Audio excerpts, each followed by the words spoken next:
Welcome back to another video from the Debate Room Podcast. As you can tell by the title, this is our Western Conference preview.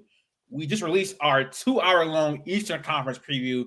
That video is doing good so far. So if you want to get our takes and our thoughts on the Eastern Conference teams, go watch that video after you watch this one. And in this video and in that one, there are timestamps so you can go throughout the conversation for each team. Because I know obviously you aren't probably as interested in each team. So the teams that you're interested in hearing our takes about, just go to the timestamp and then watch that segment of the conversation. Before we get into it, make sure you guys like the video, comment the answer to your question. Well, we're going to ask you or ask each other questions about every single team in the West. And so whatever question we ask, answer that question in the comments. Also follow us on our social media platforms up at the top of the screen. NBA season is super close. 5 days away. Opening night is next Tuesday, right? Tuesday. Yep. This video will be releasing on Friday, so it'll be 4 days away. Super excited for the influx of talent coming into the league, and it was a lot of player movement as well in the offseason. So we'll love to see how the new coaches perform and the new players perform in their teams. So we're going to talk about the West. The West is a bloodbath again. Like it has been recently, probably actually my whole life, the West has been very competitive, more competitive than the East. So we're going to talk about the West, and we're gonna go in the order of these standings from last year's regular season. We're joined by Katie again, was on the Eastern Conference preview as well, and he said some spicy things on there. So I'm looking to see what he's going to say for the West. Q, Max, spicy.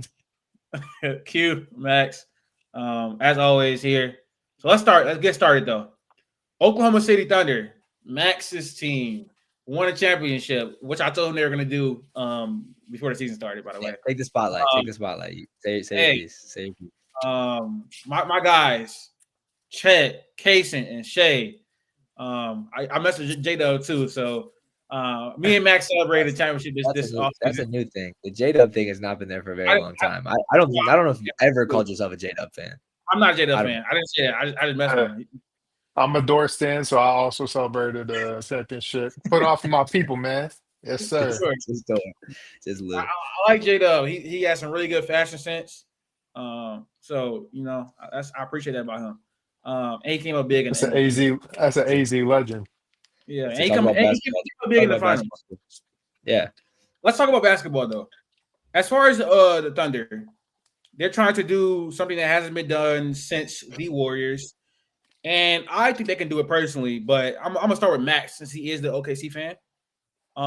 What is the key to OKC repeating as champions this year? I think it's just gonna literally be like, again, being versatile. Like they are going to get figured out to some extent with their offense, with their pace and space. Teams have gotten better out west, and I think again, even after a long season, teams are going to watch film and figure out how to beat OKC. Being the champions, now you're going to be the top dogs. You are the hunted. You are the people that everyone is going for. And they are going to be on a night in, night out basis fighting for their lives against guys who have tons of footage, tons of experience against them, especially through the long playoff run. And being versatile, finding new ways to win, I think will be essential. But it's the same team. Again, they didn't lose anything. I know they lost Dylan Mitchell. You get Thomas Sorber, who I think can be good down the line.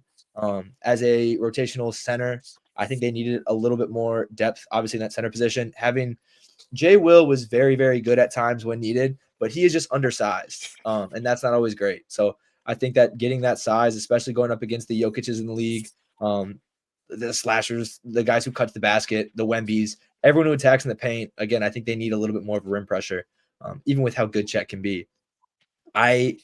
I think that this team can definitely repeat. It's going to be tough. And again, it doesn't happen very often. But I think this team, again, even though the West got very good over the offseason, this is just another year of OKC. Again, they've matured another year. They won a championship, but they have a chip on their shoulder still to kind of keep proving that in a night in, night out basis. So I definitely think this team is good enough to go win a championship again. Dagnall will be great again this year. I think Shea will still be on a mission. We saw J-Dub elevate himself in that playoff run. I think he'll be on a mission this year. Hopefully a full healthy season from Chet. The only issue is just going to be looming, I think, is the Lou Dort contract to an extent. That will be the one thing with if he's expendable. That's the only question mark I kind of have going forward. looking at this team and the makeup of it is Lou Dort's $20 million deal. Is it going to be worth keeping around versus having a guy like Kaysen or Caruso kind of step up more into that role? Lou Dort was great last year, though. Obviously, was very essential to kind of setting the tone on defense and his physicality. A couple games where he was going great from three, a couple games where he wasn't. But I do think that's the one question I have going forward is seeing how Case and Wallace, especially AJ Mitchell, who has looked very, very good over the summer league. I think that he'll be obviously crack the rotation more. But yeah, this team I think is definitely set and poised for another run. There are other good teams in the West, but I struggle to pick a team over OKC right now.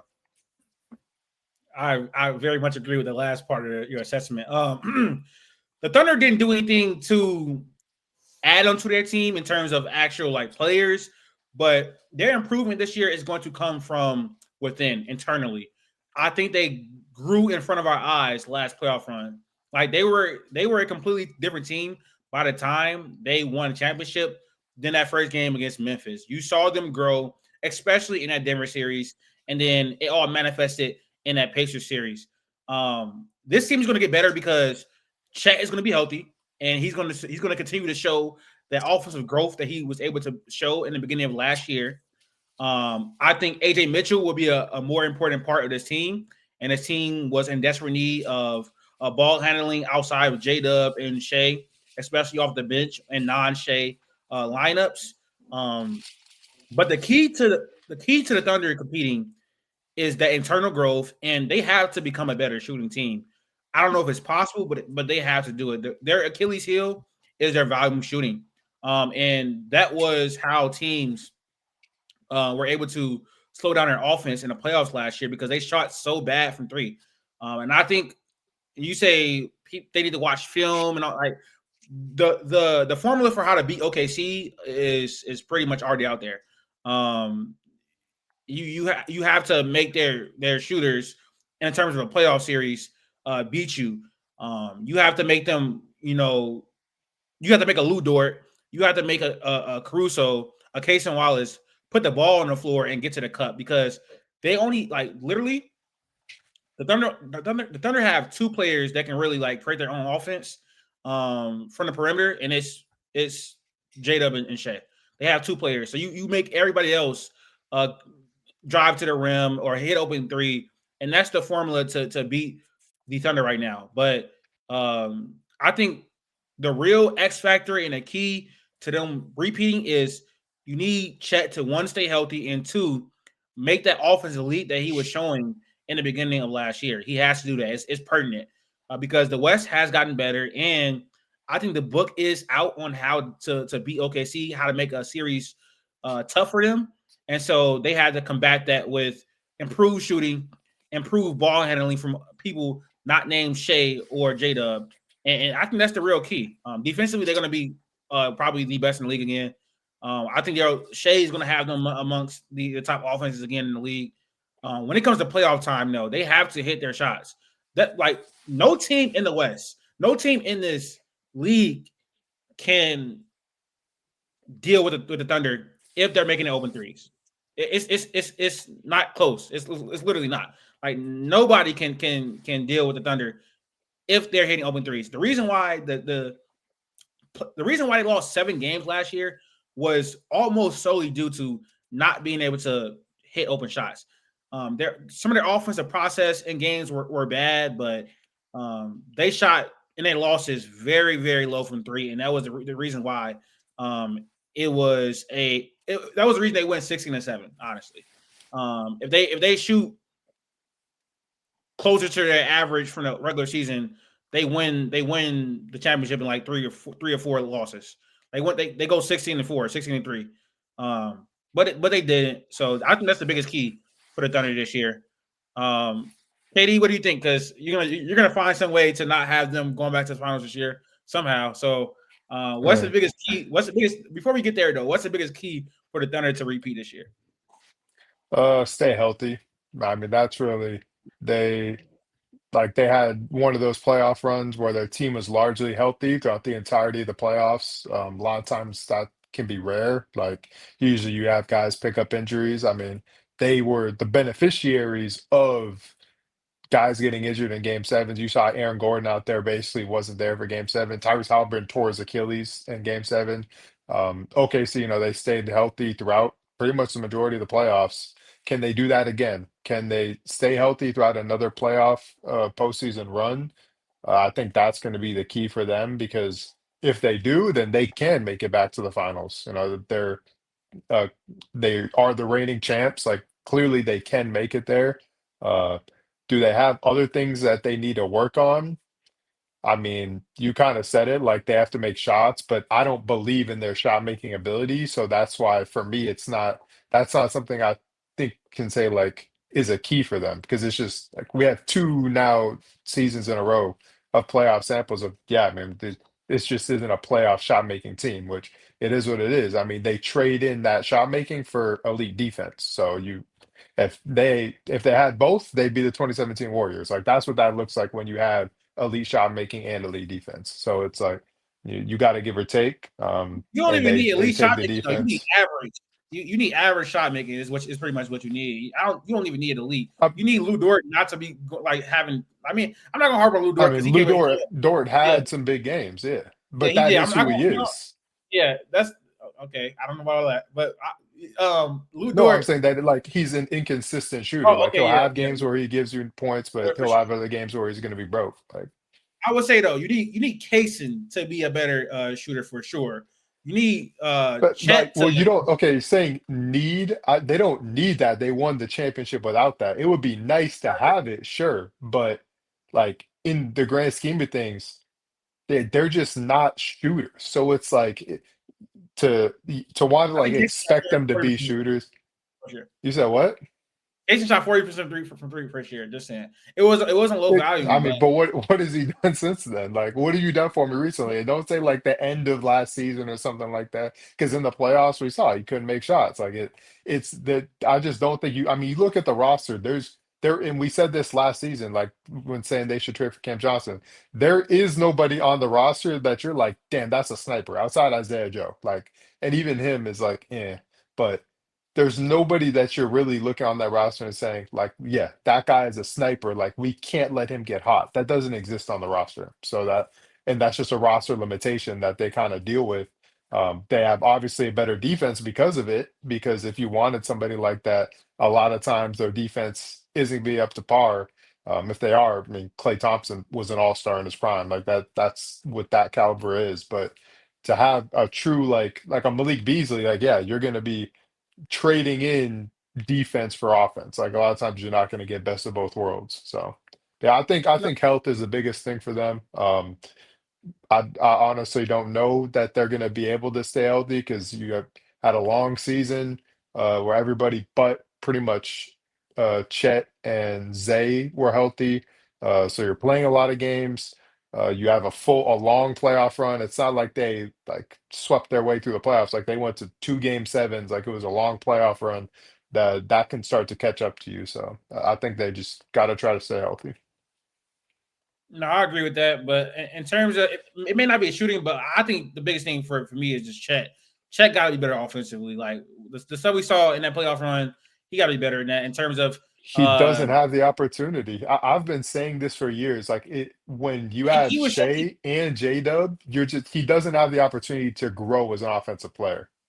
And I'm I'm not I'm a just Chet guy. Like, I'm not and I'm not I'm not going to me personally. I feel like he was taking that step to begin last year. Me personally, and all you really need him to do in terms of growing offensively, it's not like okay putting the ball on the floor. Like you don't really need that from him. He needs to like overall his jump shot in terms of the height on it and in terms of the speed. Like that's not something that is hampered by J Dub and Shea all have being on the floor. That's something he can work on in the offseason. That's something he can work on in the regular season in terms of speeding up his jump shot, being a better shooter in general, speed up his offensive, like just change his offensive process. It's not more touches. It's him like, bro, you should be able, if Jokic is guarding you, you should be able to attack slow for the Jokic. You should be able to take advantage of mismatches. but Like that's he should I be don't able know. to. But again, he doesn't get the opportunity. Like that's the difference. It's not. He has He to has an be able to opportunity. work. to work through it and work through those mistakes. No, And you in can the do that. playoffs, but I'm saying You can do that in the during the regular season. regular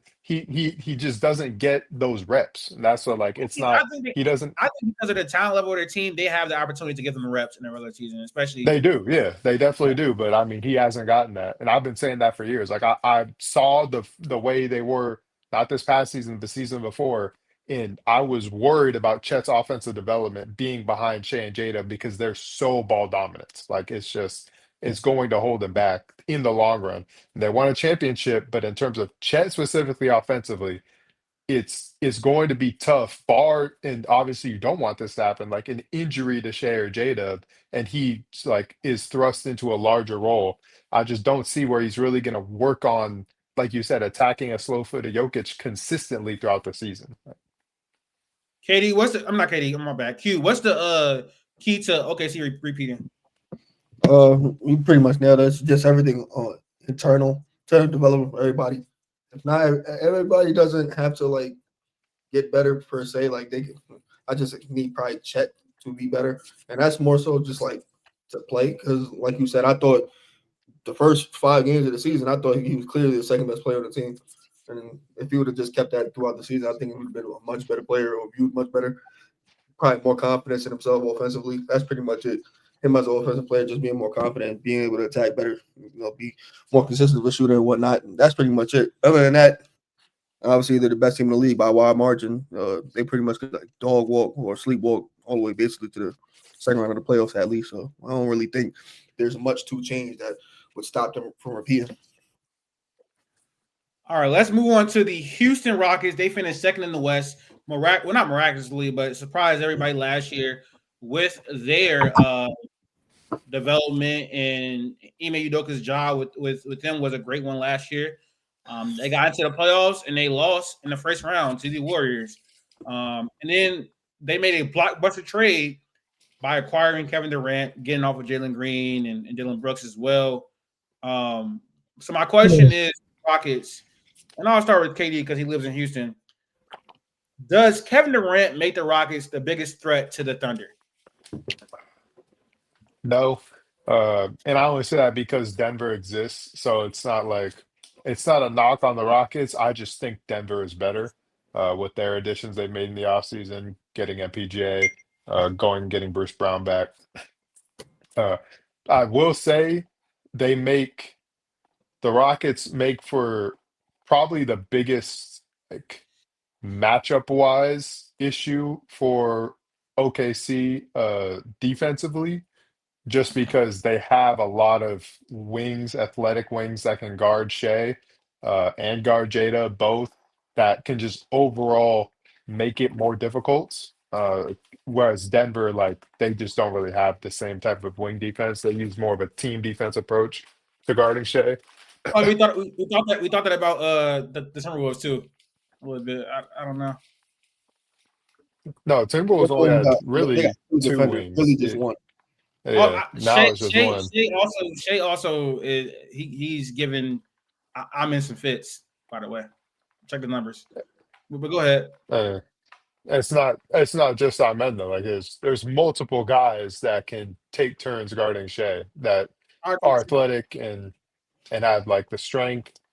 Then on top of that, you have the fact that they like to play double big, which OKC does not like. The numbers also show when OKC's playing double big, it did not go well for them.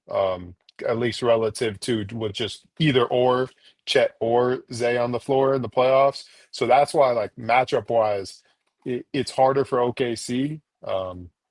But the biggest threat, I'm still going to give that to Denver. And I guess just talk about KD's like addition. Yeah, I mean he gives them shot making that they didn't have like at all really. Like it was at least not consistently, and it gives them elite shot making on top of that. I'm still little iffy on the playmaking. Fred VanVleet, like that's going to be a big loss overall. But I do think they can make a trade during the season, go get somebody. I don't know necessarily who they target to kind of fill in that starter role. I do not believe like people are saying uh, that what's his name's ready. I'm not blanking. Yeah, people are saying that Reed's ready. Like, he's not. Like, I'm sorry. Like, he is not. Even if he's ready in the regular season, he is absolutely not ready in the playoffs. He's undersized. He's young. He literally did not play in the regular season last year. Like, so this is kind of his first year of actual NBA reps. He's not ready for like a playoff setting to be a starter for a legit contender. So they need to make a trade. They make a trade, depending on who they get, then I could have them as the biggest threat. Q, you're a KD fan. A huge KD fan. Does he have an opportunity to? Why is my question different? Because what the hell? does Kevin Durant have an opportunity to win another championship this season with the Houston Rockets? No, not this season, not at all. Even I thought that even before Fred VanVleet went down, but he has this first season. It's kind of obviously off to a rocky start due to that Fred VanVleet injury, but I think this was he had like a 3-year window with this team to actually like do something, whether that's win a championship or at least make it back to the finals. Third round, even he hasn't been back to the third round in about six years now. I think he could change the narrative a little bit about himself just by making a couple more deep playoff runs. This year, though, I just don't think it's going to happen. But through no fault of his own, obviously, they win a playoff series, get knocked out in the second round to like Denver or OKC. I still think it would be a successful season, but he's not going to win no type of ring this year. I like that. I like that objectivity from you. You always objective. I would like, expect. like what? You say that like I'm always objective. No, you're right. You're right. And I appreciate that from you. Max, Kevin Durant, former franchise legend. Franchise. What'd you say? Bro took credit for the franchise like he's actually a fan. Like that's actually my franchise. I was positioning to Max, like former franchise legend Kevin Durant. I mean, left you went to the Warriors. Does Kevin Durant, have the opportunity to win a championship in Houston? Well, let me ask you this: do you feel the most threatened by the Rockets now that they have, Kevin Durant? You being the OKC Thunder fan and you guys are reigning champions, do you feel like they're the biggest threat to your repeat? No, I would definitely agree with Q and say that it is Denver. Again, Denver took it to 7 last year. I didn't say it was Denver. Huh? I didn't say it was Denver. KD Sorry, Katie, my fault. Where's Denver? I think Denver is the biggest threat to OKC for sure. They took us to 7 last year. It was a great series through and throughout. They have the best player on the court in that situation with Nikola Jokic. I think that what they got with Cam Johnson, bringing back vets, again, they have health now this year going into the season. I think that Denver is still the biggest matchup problem for us as well. I would be more scared of Denver than Houston. With that being said, though, Houston is still a very, very good team. I think Houston looks very good on paper. Obviously, the Fred injury is not great, but I want to see a full healthy season from KD. Last year, obviously, he dealt with the calf injury. I just want to see a full healthy season from Kevin Durant because I think that Houston Rockets team can be very, very good. My biggest question mark for that team, though, is who is going to be the second guy. Is it going to be Amen? Is it going to be Şengün? I'm just kind of curious to see how the team works. But again, they brought in a lot of pieces. They brought in DFS. They brought in backup bigs. Like, I think this team still will be they'll be a top 3 team in my opinion. Again, they were very, very good last year without Kevin Durant. I know how we feel about Jalen Green on the podcast. Dylan Brooks obviously was fine for them last year, but Kevin Durant is a positive that's bigger than both those guys. So I think Kevin Durant will add immense help to this team. And I think that there's a world where this team clicks, it gels, and it's very, very good. And they do become a more formidable foe than maybe Denver will. But as it stands right now, I still think I'm more worried about Denver. But again, full season to KD. If Amen takes that step, if Şengün takes a step, if they're able to fill in that role of the point guard position, like I think this team is pretty complete with Ime at the helm. I think that Houston is going to be very, very good this year again. I think Kevin Durant is obviously a major upgrade over Jalen Green, Dylan Brooks, the combination of that and he offers them much needed shot creation. Still one of the best shot creators and shot makers in the entire NBA, even in year 18. With all that being said, though, this team does not have enough ball handling or enough shooting to really compete for a championship this year. Come playoff time, especially against a team like OKC, I think it can get very tough for them offensively, trying to handle the ball. They don't have enough pull-up three-point shooters in this team. They don't have enough players that can threaten you from the perimeter. I honestly think that when Kevin Durant tries to initiate offense against a team like the Thunder are going to be licking their chops. At this point in his career, I think he struggles with double teams. I think he struggles with physicality. I think his handle has gotten worse. I don't think the Thunder are a good matchup for Kevin Durant, and he's their best offensive player by far. So that's how you really feel about KD. Shit. I also don't think that it's a good matchup for Sengun either. With how they can go double big, or I think Chet or and Isaiah Hartenstein can do a good job on Sengun. Sengun bullying Chet, to keep it real. Sure, bro. I'm a Sengun hater. Like, yeah, he's bullying Chet. Honestly, that's cool. Now listen. Also, the Fred VanVleet injury, I think, is going to hurt them come playoff time. They don't have enough ball handling. Amen Thompson struggles to handle the ball, especially in traffic. I think his handle needs to work.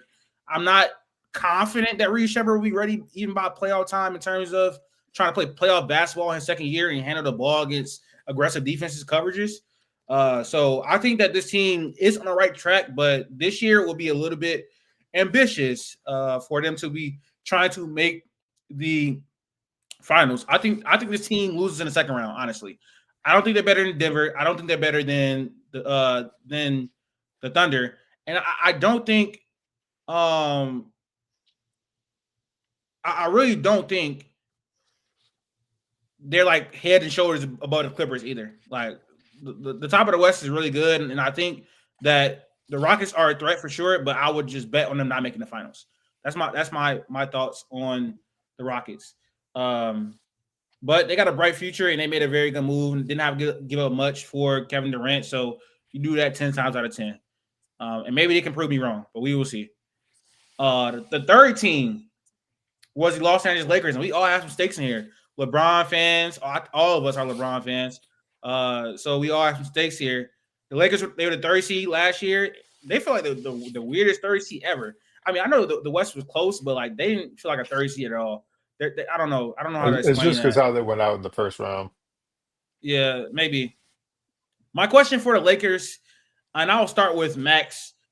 Do the Lakers have a path to contention this season? For sure. Yes, I think they definitely do. Again, I think that, like, again, so many things can go wrong in the NBA, and I think we see that year in, year out. So many things can change the landscape of the league. And I think easily for the Lakers, if they can go out and make a trade, if the 8 move does work out, if they're able to somehow kind of work on the margins. Again, I know LeBron's out till mid-November. That's obviously doesn't help your team at all. But this team won, 50 games last year? Won 50 games. Like, again, you kind of had the turmoil. You had the turnover with Luka getting there.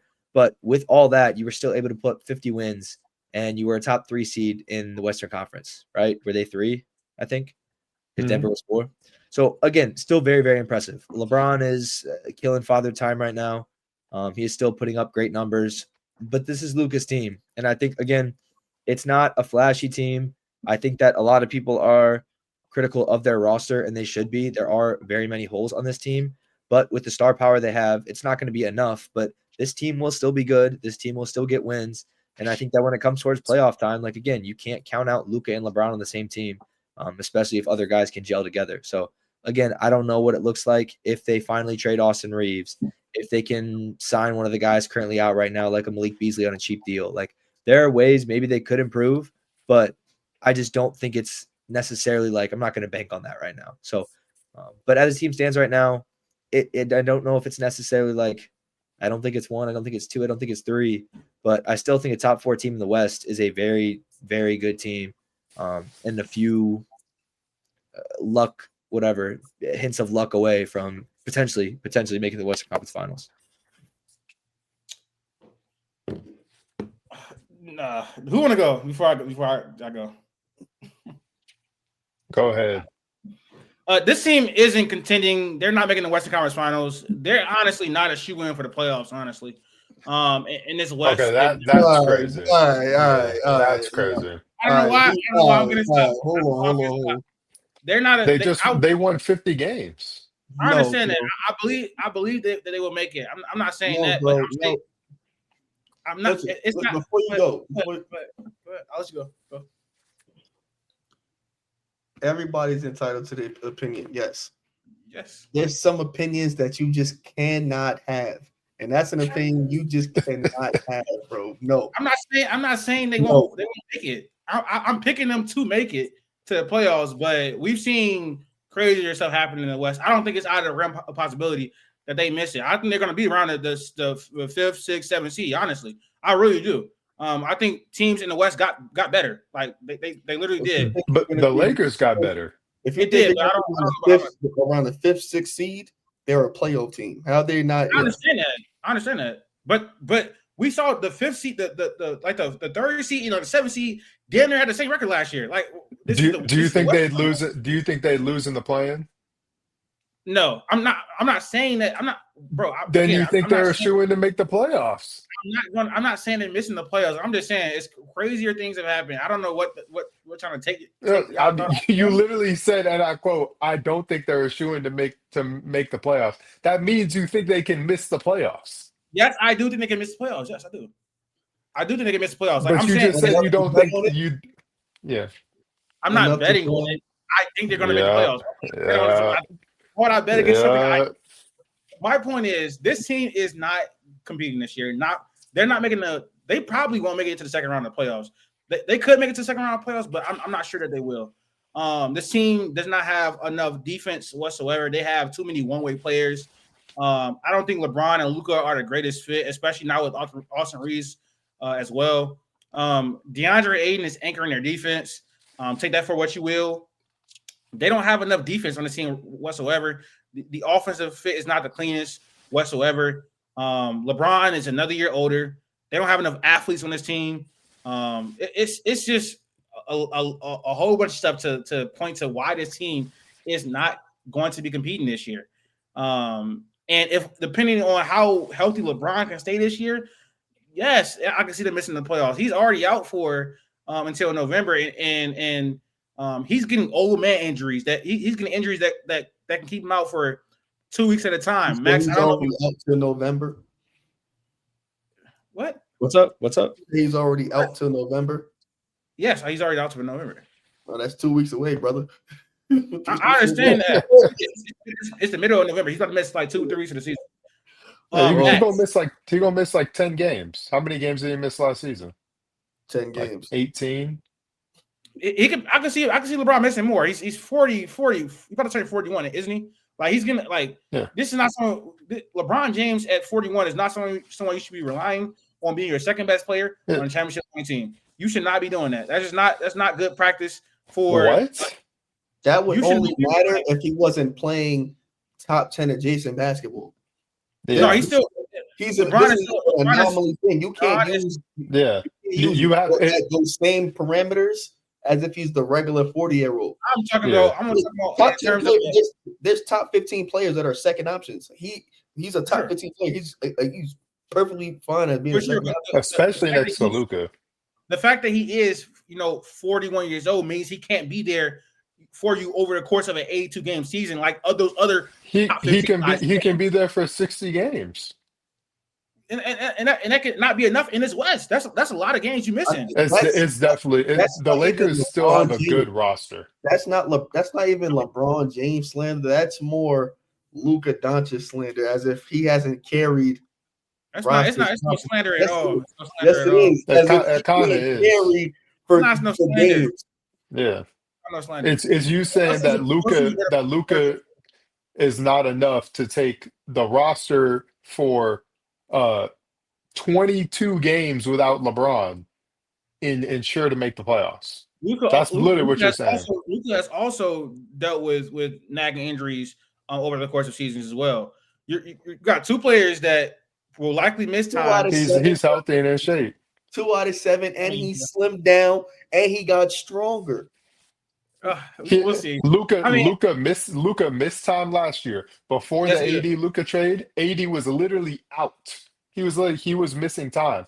LeBron missed time. Like the Lakers last season dealt with like missing their guys for multiple games, and they still won 50 games. That's Do we think the West? why I just don't know.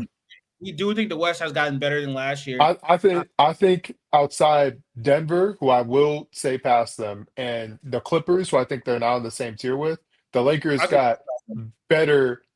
They got better or just as much better as other teams in the West. Well, the Rockets are already past them. So Rockets were 2 I don't think a team that was worse than the Lakers got better than them. I don't think there's the Clippers in terms of standings. I think the Clippers are better, but I don't think the Clippers can beat the Lakers. Yeah, I didn't. I think they're on the same tier, and I would take the Lakers. In my opinion, Yeah. But I already thought Denver was better. Yeah, I already thought Denver was better. I already thought. Were you at on Minnesota? Minnesota?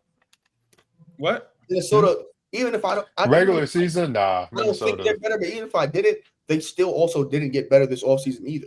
They stayed the same. Yeah. So no team that did better even got worse. But that wasn't better. Minnesota whooped them now. Like sure. What I'm saying but is, even that was a different team. There's only 4 teams that were better than them last year. I don't think a 5th team got better than them. I think it's just those same 4 teams.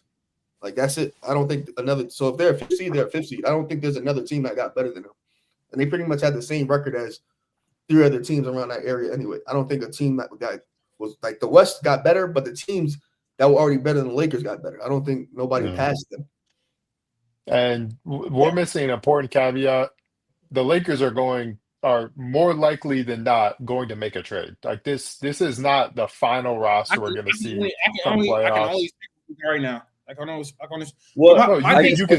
can speak to if they address. You can use history, and they've made a trade, or I don't want to say a season-altering trade, but they made pretty much a very good trade every single season that basically LeBron has been there. Like they have not made a trade this season. Like they're going like that. Obviously, this roster they have expiring contracts. Like Maxi Kleber should not be on this team to end the season. He's expiring contract. Like you send him for something. They're going to make a trade. Yeah, what would you guys see as a deal to look for down the line?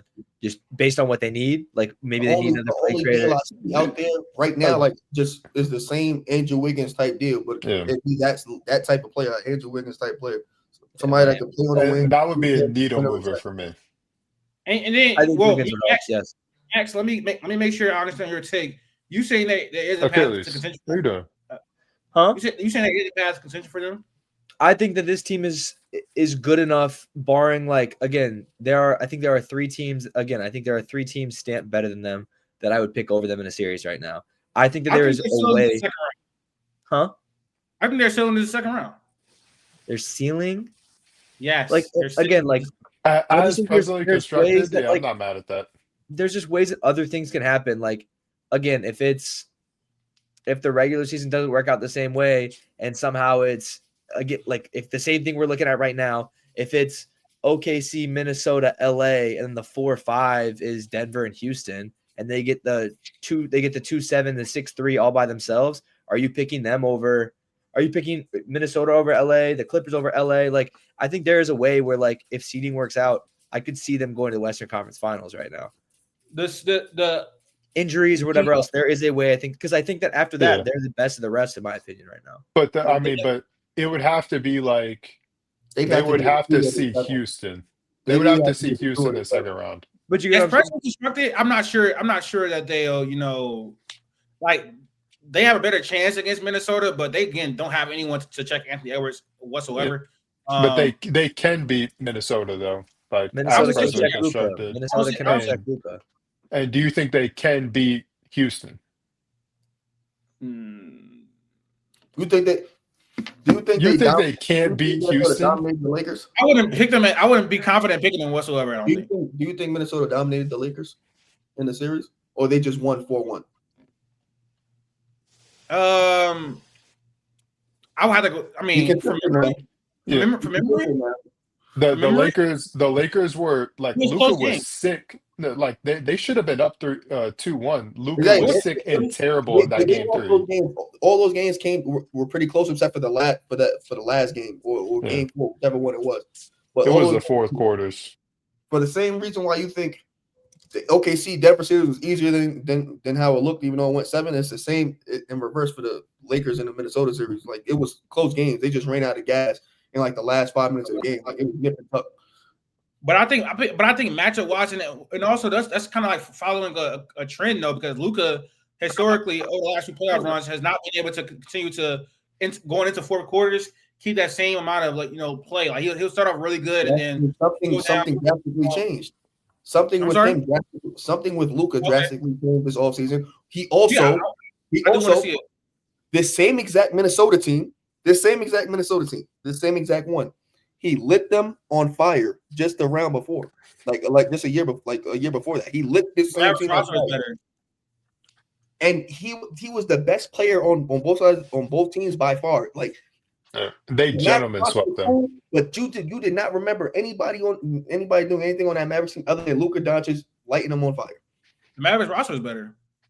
Like the thing that's changed with them. If you think DeAndre Ayton is DeAndre Ayton better than Jackson Hayes? Yes. He's way better than Jackson Hayes. I'm not saying he's not. Do you think the addition of DeAndre Ayton, the loss of Nickeil Alexander-Walker is enough to change this series? The fact that Jackson Hayes it's also Luka and Austin Reeves. Austin Reeves was also hurt. Like Luka's still a better player, and again, something drastically changed for him. Yeah, Luka was not the same Luka we know last playoffs. I'm saying I do think they have the chance of beating Minnesota, but I don't know. I wouldn't. It depends. It depends when we get there, but I don't know if necessarily I'm picking them off that series. But again, I think you don't think they can beat Houston. Houston defense is just like. Their defense is going to be obviously so good. I think they're going to out-physical the Lakers. I feel like Houston. Lakers are a bad matchup for Houston because like the Lakers' main problem is defense, but Houston's offense it's not going to be good. They don't have. You said it yourself. They don't have shooting. They don't have ball handling. No troll. Who is guarding single? I mean, DeAndre Ayton. Why are you acting like Sengun is some god? He shot like 54 true shooting last regular season. He was not good. He was getting guarded by Draymond Green. No, he was not. What? Draymond clipped him. I just said that. Oh, I thought you said he was getting buckets. No, I did not. I was talking about regular season when I said 54 true shooting. He was bad in the regular season, like efficiency-wise. He did. I don't think. I mean. Jared Vanderbilt on KD. Yeah. I guess they'll do that. I don't know. I'll probably pick Houston though for sure. I'll pick Houston. But that's crazy. I think it's at least as currently constructed. I comfortably have Lakers in that series. Like, yes, I think Houston can also match up with Lakers, but I trust Lakers offense way infinitely more than I trust Houston offense in that series. Let's move on. We've been on the Lakers for a minute. Let's move on to Denver Nuggets. They also made some moves to get better this offseason. My question is kind of similar for them. Will the Nuggets' new additions help them beat the Thunder? Max, I'm gonna start with you. They went 7 with you guys. You were stressed that whole series. Aaron Gordon was playing lights out, literally won them games.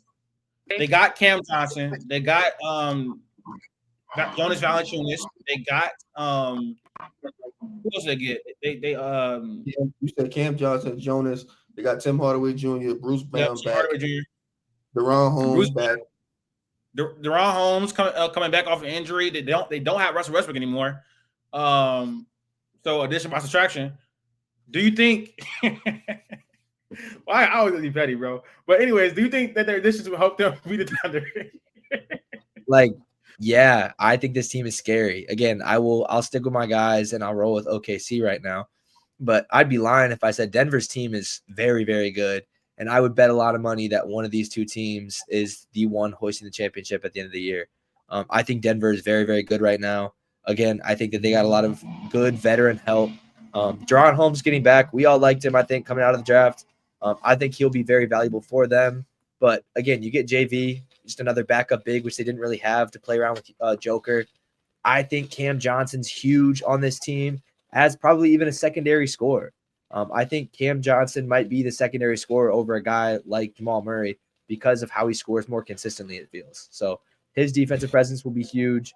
I think that Denver is in a very, very good spot right now. I'm definitely scared to see them coming out of the West. I definitely think home court advantage will be huge. Again, Joker is the best basketball player in the world. So I don't think that's I'm not taking that lightly because it felt like at times he alone almost took us to 7. But again, I thought we defended him well. Though obviously Joker, I'm just saying Joker had a good series. We were able to take him out of it, but he had that much gravity that we had to put so much effort and stuff towards him. But we were able to get the passing lanes, which was very, very good. But they're going to figure out a way to get around that again. So I don't know. I'm nervous. I can't lie. I'm definitely nervous though. Q, talk to me. I think the Denver Nuggets are clearly the second best team in the Western Conference. Have an argument for the best. Obviously, going to give the nod to the reigning champions. But I think of their additions, obviously, like say Cam Johnson, Jonas, who's backup big, who has started in this league for many years, but Denver's been struggling at that backup big position. Get Deron Holmes back. Got another veteran shooter on the team. Got Bruce Brown, who fit and won the championship with them. Fits real nice with Jokic. I think they got a solid team and decent depth. I think they can. Obviously, they had a 7-game series with the Thunder. I think they could get more run for their money again. This could be a very good season, depending on how it shakes out. You're talking how many MVPs Joker got now? 3. He got 3 MVPs. So there's a chance he could get 4. With another MVP, another finals MVP, he could get vaulted into some pretty pristine conversations. Just due to additions that he got, and probably going to last like the next couple of years. That's probably going to be the main matchup between Denver and OKC the next 2 years. I think they answered a lot of questions that we had for them, especially coming off that the second round exit and then 2 back-to-back second round exits. I think Denver definitely got better. And I think actually their improvement is going to more so come in the regular season in terms of being able to sit Nikola Jokic and then everything not completely going to shit. Like, they actually have better basketball players on this bench. Like, their bench has been an issue for years. Do I think these players on the bench especially are necessarily playoff basketball players? Absolutely not. I don't think Jonas Valanciunas is going to be good in the playoffs. I don't think Tim Hardaway Jr. I don't know why you look at me like that, KD6. Tim Hardaway Jr. was awful for the Pistons last year in the playoffs. Defensively, he cannot stay on the floor, especially if his shots are not falling. Bruce Brown, we have to wait and see. He hasn't been good, bro. He hasn't been good in years now. At this point, he hasn't been good in years. Bruce Brown hasn't been good in years, so we got to wait and see. I do think he'll be better, obviously, now that he's playing next to Nikola Jokic on a competent team. But again, that's something we have to wait and see. So from the standpoint of they got actual NBA players coming off their bench that's better than what they had last year in the regular season, I think that's going to help. But Jonas Valanciunas is not someone I think can play in the playoffs. Neither is Tim Hardaway Jr. We have to wait and see on Bruce Brown. Cam Johnson, I think, is a better player than MPJ. I think he takes smarter shots. I think he can do a little bit more off the dribble, slightly. Like he's a better passer, but they will miss MPJ's rebounding, I think, a lot. Like, they're going to miss his rebounding a lot. And obviously, Cam Johnson is a worse rebounder than MPJ.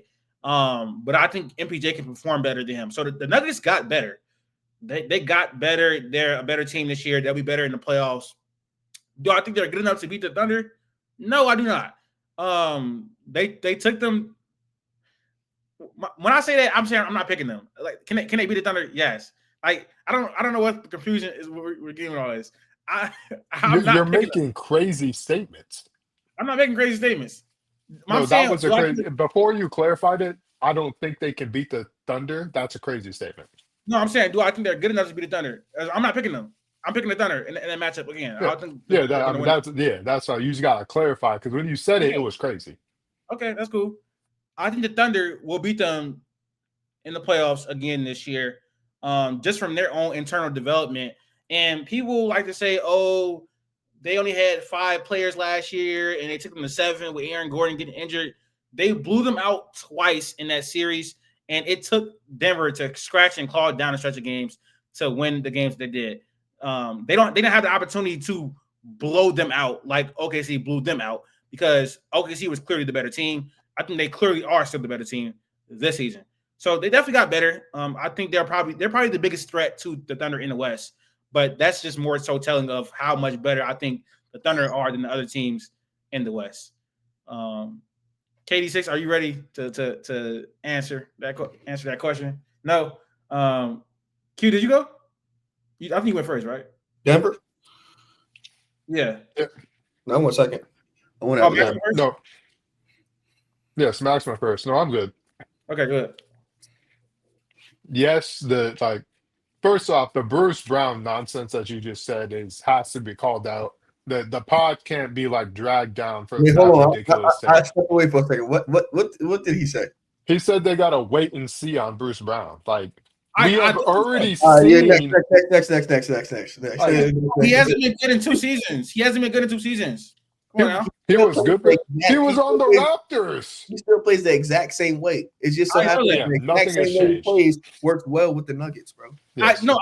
I do think that he'll be better with Nikola Jokic as most people are. But again, I would just like to see it. Yeah, that's crazy. It's literally crazy. Like Nuggets fans saying that will call you an idiot because you are for saying that. You know what They got better. Cam Johnson is much better of a winning basketball player than Michael Porter Jr. Michael Porter Jr. like he's not a winning basketball player. He takes bad shots. When a shot isn't falling, he doesn't give you anything else. Doesn't give you playmaking. His defense is mid. He gives you rebounding, I guess. I don't believe they need rebounding. You have Jokic, you have Aaron Gordon. That's really all the rebounding you need. Overall, the bench, like Valanciunas, he won't play much in the playoffs, but they don't need him to. Like you need 8 minutes a game where Jokic is on the bench of Valanciunas.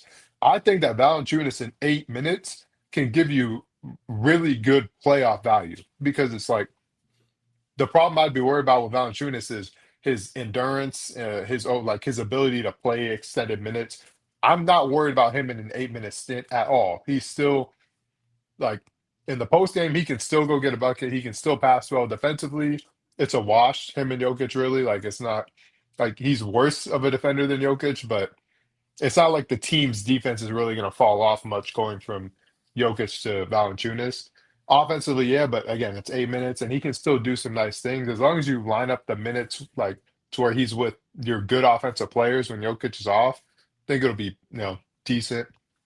And Bruce Brown is a much better option than Russell Westbrook in terms of again conducive to winning basketball games. If he's his 2023 self, yes, sure. If he's 80% of his 2023 self. That's a guy Stephon Castle can look up to, honestly. I think that Bruce Brown. But go ahead. Hey, if Dillingham was able to be 25% of Bruce Brown, he might have a future in the league, but it doesn't even look like he's going to reach that. So that's true. We'll save that for another combo. What was even the question? What was the question? The question was, did their additions let me see. Would Nuggets' new additions help them beat the Thunder? Is the question. Yes. If we go into a series right now, I would pick Denver over OKC. I mean, it was 18 you had to find to do so. I think so. Like just because of your agenda, your anti-Shea agenda, your anti-Chet agenda, you would have had to pick a team to beat the Thunder. I think Denver is a good option. But if they weren't here, it would have been somebody else. I believe so. That's just my thoughts. The Nuggets are a formidable opponent. I do think they could beat the Thunder. Do I think they will be the Thunder? No. But hey, I think the Clippers got better too, so they might not even beat the Clippers. Honestly, that series went 7. If a few more shots, if Aaron Gordon doesn't, So you really hate this Denver team. I don't. It's positive OKC propaganda. Yeah, But it's fear. It's fear of Denver through OKC. Like I don't Can the Clippers not beat the Nuggets? We just saw that series this year. The Clippers can beat I the don't think Thunder. the Clippers can beat the Nuggets. Yes, they can beat the Nuggets. Clippers can beat the Thunder. I'm taking Denver over the Clippers. Why? No, okay. Why you said they can't beat them? Oh, sorry. Okay, no, I'm taking them in a series over them. Sure. Again, anything can happen at this point in time. I think that Denver got substantially better, and I think you're banking on health of Kawhi. I don't know how to think of that right now. I mean, that's a fair point. The health is a fair point, but the Clippers got significantly better too. We'll talk. They're actually the next team, so that's a good segue. Thank you for that, Max. Making my job easier. Can the Clippers be the dark horse championship contenders in the West? Can the Clippers be the dark horse championship contenders in the West? Max, you were just saying how the Denver can beat them and all this extra stuff. So tell me why they can't be dark horse contenders in the West. It is entirely falling on Kawhi Leonard. I think if you have health, this team is still very good, but you're relying on health. Again, you get Bradley Beal, you get John Collins. This team has depth. It is just old, and you're banking on guys to stay healthy. So we saw the team last year without Kawhi.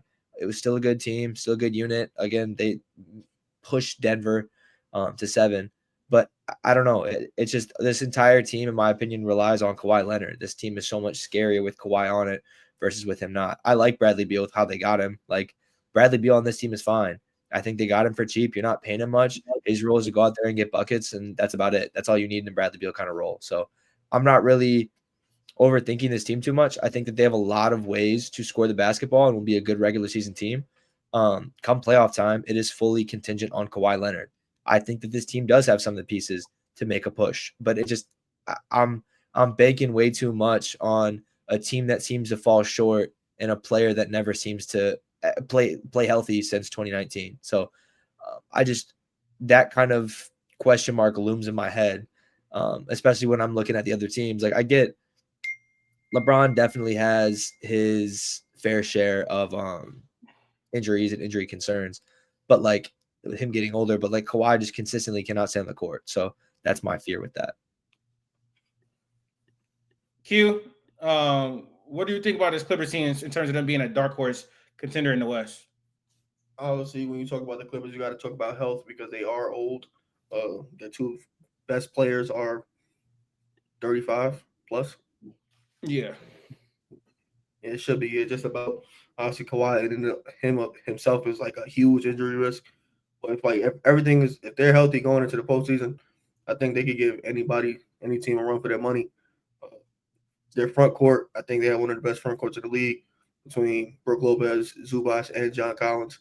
You get your lob threat, you get the floor spacer, pick and popper, and you get Zubac, who's just a dirty work center, which I think every championship team needs. Get a secondary perimeter player in Bradley Beal. Good. Obviously, Bradley Beal at 50 is a lot worse player than Bradley Beal at whatever he's getting right now. Solid too. He can start games as long as if he give you 60 games in a regular season, pretty solid. Still got a decent amount of their depth. I think they, like you said, they took Denver to 7. They do kind of match up with OKC just a little bit, especially in the front court. So, yeah, they can be dark horses. Will they do it? I don't know. It's still James Harden in the playoffs, still a factor. Bradley Beal, not known as some great playoff players, still a factor. Got health. Brook Lopez old. Kawhi can break down at any moment. It's a flare of things, but everything has to go perfect for them to win. Never really believed in the Clippers team, but I do respect their talent and their coaching. Almost every year I can convince myself that the Clippers this is like the Clippers year. But this year I'm going to do it again. I feel like if this team can stay healthy, they can make a run. I think they're one of the best rosters in the entire NBA. they needed more size, so they went to go get John Collins, and that way Kawhi Leonard can actually play the 3 and not have to play the 4. I think he's a really good fit with James Harden in pick and rolls as well. I think the minutes where he's on the floor and Brook Lopez is on the floor is going to be really beneficial. Having a stretch big out there and then having Harden and John Collins in the pick and roll. The Bradley Beal signing, I think, was really good, especially for how much they got him for. He's not only going to be a scorer, but he's going to be another ball handler for this team. Last year, they really struggled with ball handling outside of James Harden.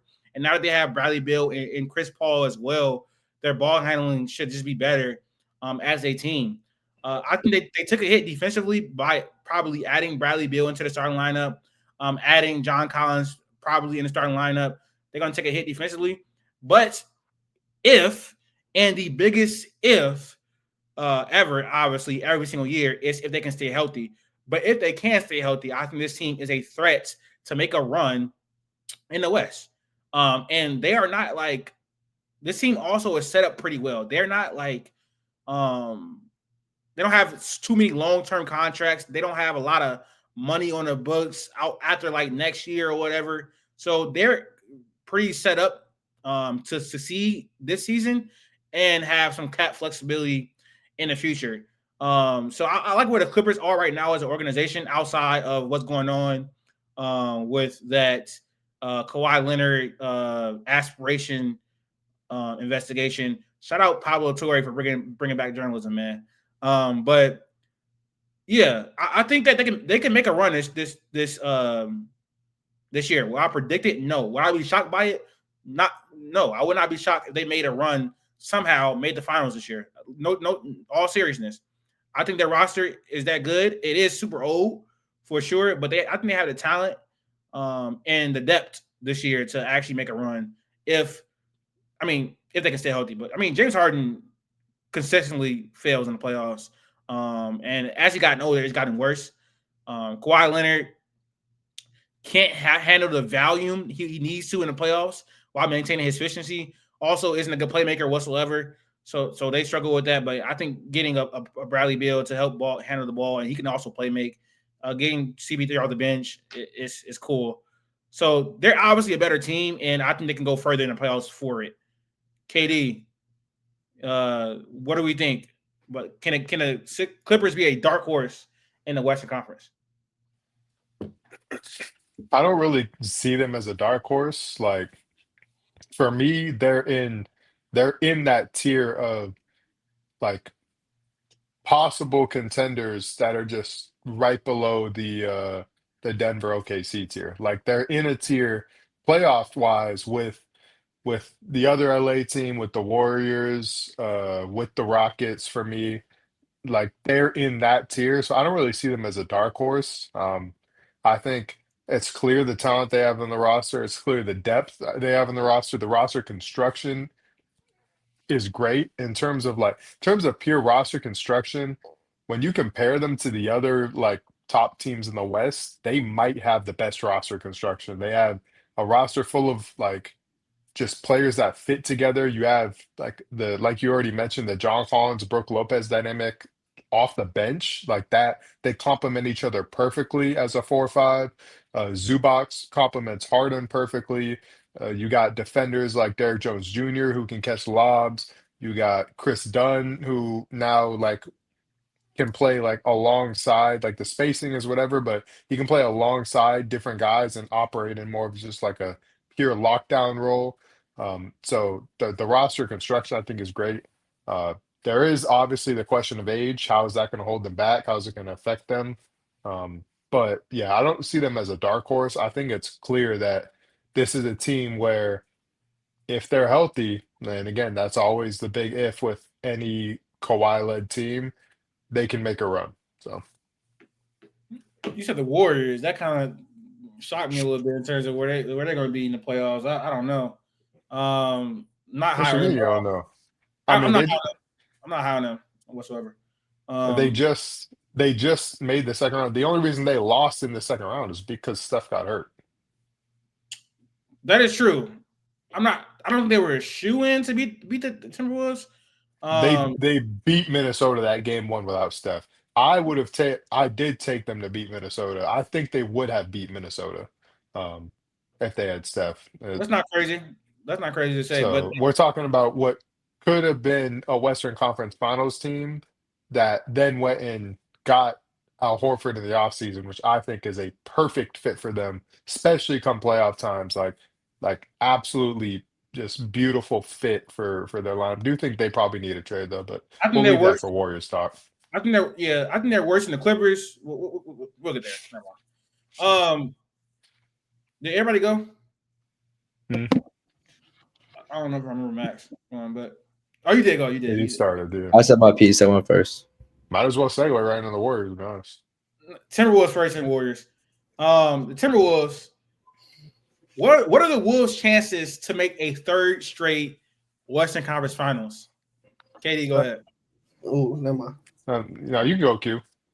No, I'm about to say it's like a based off just based off like simple math, probably there's like a 30% chance that they get back to the Western Conference Finals. It's like a 30%. I think that's way too high. No, depending on what side, it's all depending on what side of the bracket they end up on. But if everything goes well for them, they have a decent shot. The hardest matchup would be their second round matchup, whether that's the Clippers or Denver or something like that. But I think it's solid. Like I think OKC's probably a lot to get there. Now they're just fighting with like three other teams.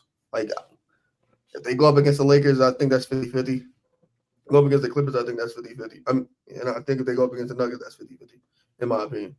But yeah, they didn't really get better over the offseason, to be honest. They need internal development from like Terrence Aaron Jr.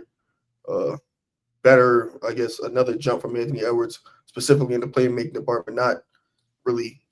How come you ain't mentioned their other sophomore player? You said internal development. Who? What do you mean their other sophomore? It's Rob. Who? Latif? It's not funny. It's not a funny joke. No, but yeah, their team didn't. If anything, they got worse. I don't think they got better as a team. But every year, Anthony Edwards has gotten better at something. If it's playmaking, if it just happened to be, if he takes a massive playmaking leap, that'll do wonders for the team. I just don't think they fitted the necessary pieces around him this offseason for them to actually make a deeper run. But if they get there again, it's cool. I think there's a decent chance. Katie, you've been notoriously low on the Timberwolves. I think over the past two seasons, and they made the Western Conference Finals of both. I picked them to beat Denver. You picked them to beat Denver the year before, and I picked Dallas to smoke them in the Western Conference Finals. So last year you said they were going to. I said Dallas at 5. They said I was trolling. Yeah. They called me crazy. Yeah. They said I was stupid. I told Latif exactly what would happen. What? I said there's no way Anthony Edwards can guard Kyrie. He would get tired out, and that's exactly what happened. We're just gonna go they had to move Conley on Kyrie. Fuck? I picked the Mavericks in that series, but I'm saying you had the Timberwolves as a 7 seed last year. Were they the 7 seed? They're the 5th. That's why we're talking about it right now. I mean the gap between 5 and 7 was like a game, so that's true. I made that point with the Lakers, but I guess that didn't matter. But no, they had games up. They had games up. Yeah, they were literally able to rest everybody the last game of the season. What's the chances? What are the chances that the Timberwolves make the third straight Western Conference Finals? No chance. There is no chance. Like, actually, I'll leave a 1% chance because injury. They wouldn't have. I'll give a 1% chance if they play an injured team. If you play Golden State and Steph gets injured again for the whole series, yeah, like they're gonna make it. But outside of that, no, they're not making it. They got worse. They literally got worse as a team. They lost Nickeil Alexander-Walker, who was a big part of that roster. In terms of internal development, there really isn't anybody that can get better, that can actually like be a contributor, like a legit contributor. You're praying that Anthony Edwards takes a playmaking leap. He's not going to. Jaden McDaniels, Yeah, I mean, he can get better. He's not going to take a leap, but he can like marginally improve in different areas. But none of that's going to be enough. Losing Nikhil Alexander-Walker is a big hit, and they don't like really have a lot of flexibility, especially after paying Randall his new contract. And again, the West got better. I don't think they beat Golden State last year if Steph is healthy. I definitely don't think they beat Golden State this year. I don't think they'll beat the Lakers. Now that the Lakers have made improvements to the roster, they actually have a center, and I also think Luca just. I feel like Luca was probably 80% of real Luca last playoff. So I don't see a path outside playing injured teams that the Wolves make it back. I actually agree with KD6. I don't think there's a chance. Well, like maybe not zero, but there's a very low chance the team's going back to the Western Conference Finals. They're either going to lose in the first or second round. They definitely got worse. Nikhil Alexander-Walker lost him, and they don't have a point guard. They don't have a point guard. I'm not gonna lie, they don't. They don't have an actual point guard. Did they have one of those? Did they have one of those last year? No, and that's why they lost. Did they have one of those the year before? Yeah, Mike Conley wasn't as terrible as he was. Such as the same player. No, I don't think so. Lost in what round? He got worse last year. Huh? What round did they lose in last year?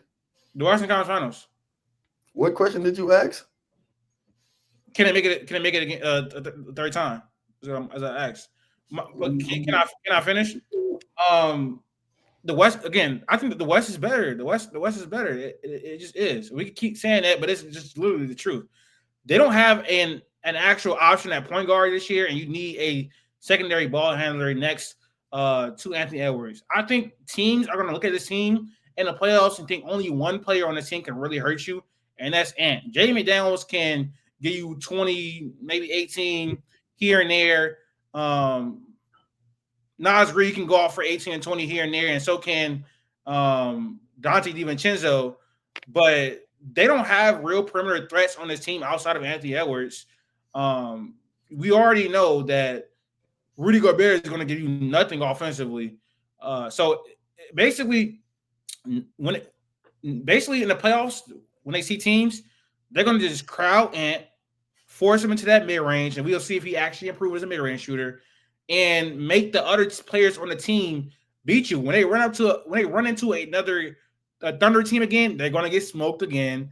They'll probably get smoked if they play. Well, no, they have a chance of beating the Rockets, but I think the Rockets are a bad matchup for them offensively, like in terms of their offense against their defense.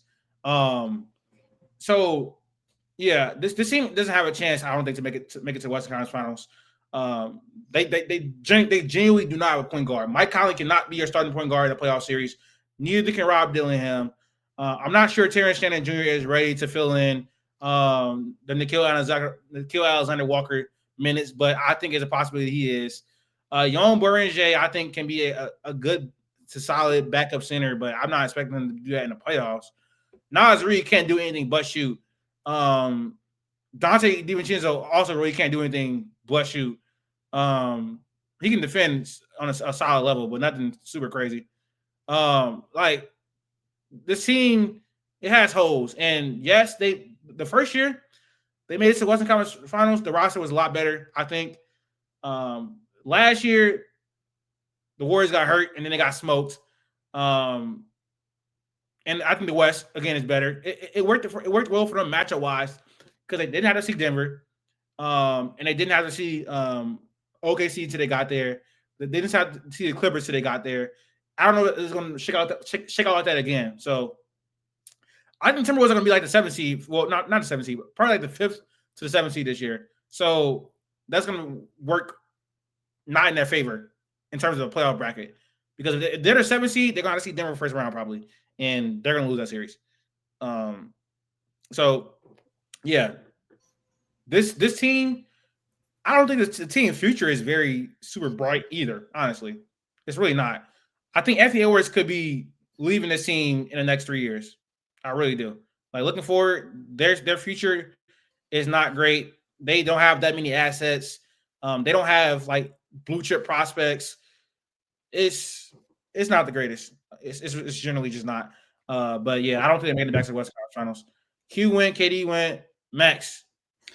I would say the idea they have no chance, I wouldn't necessarily agree with. I do think it's super slim. Yeah, I agree. I'm not picking Minnesota over the other matchups because I don't think they got better. I think that the Nickeil Alexander-Walker loss will be bigger than people think.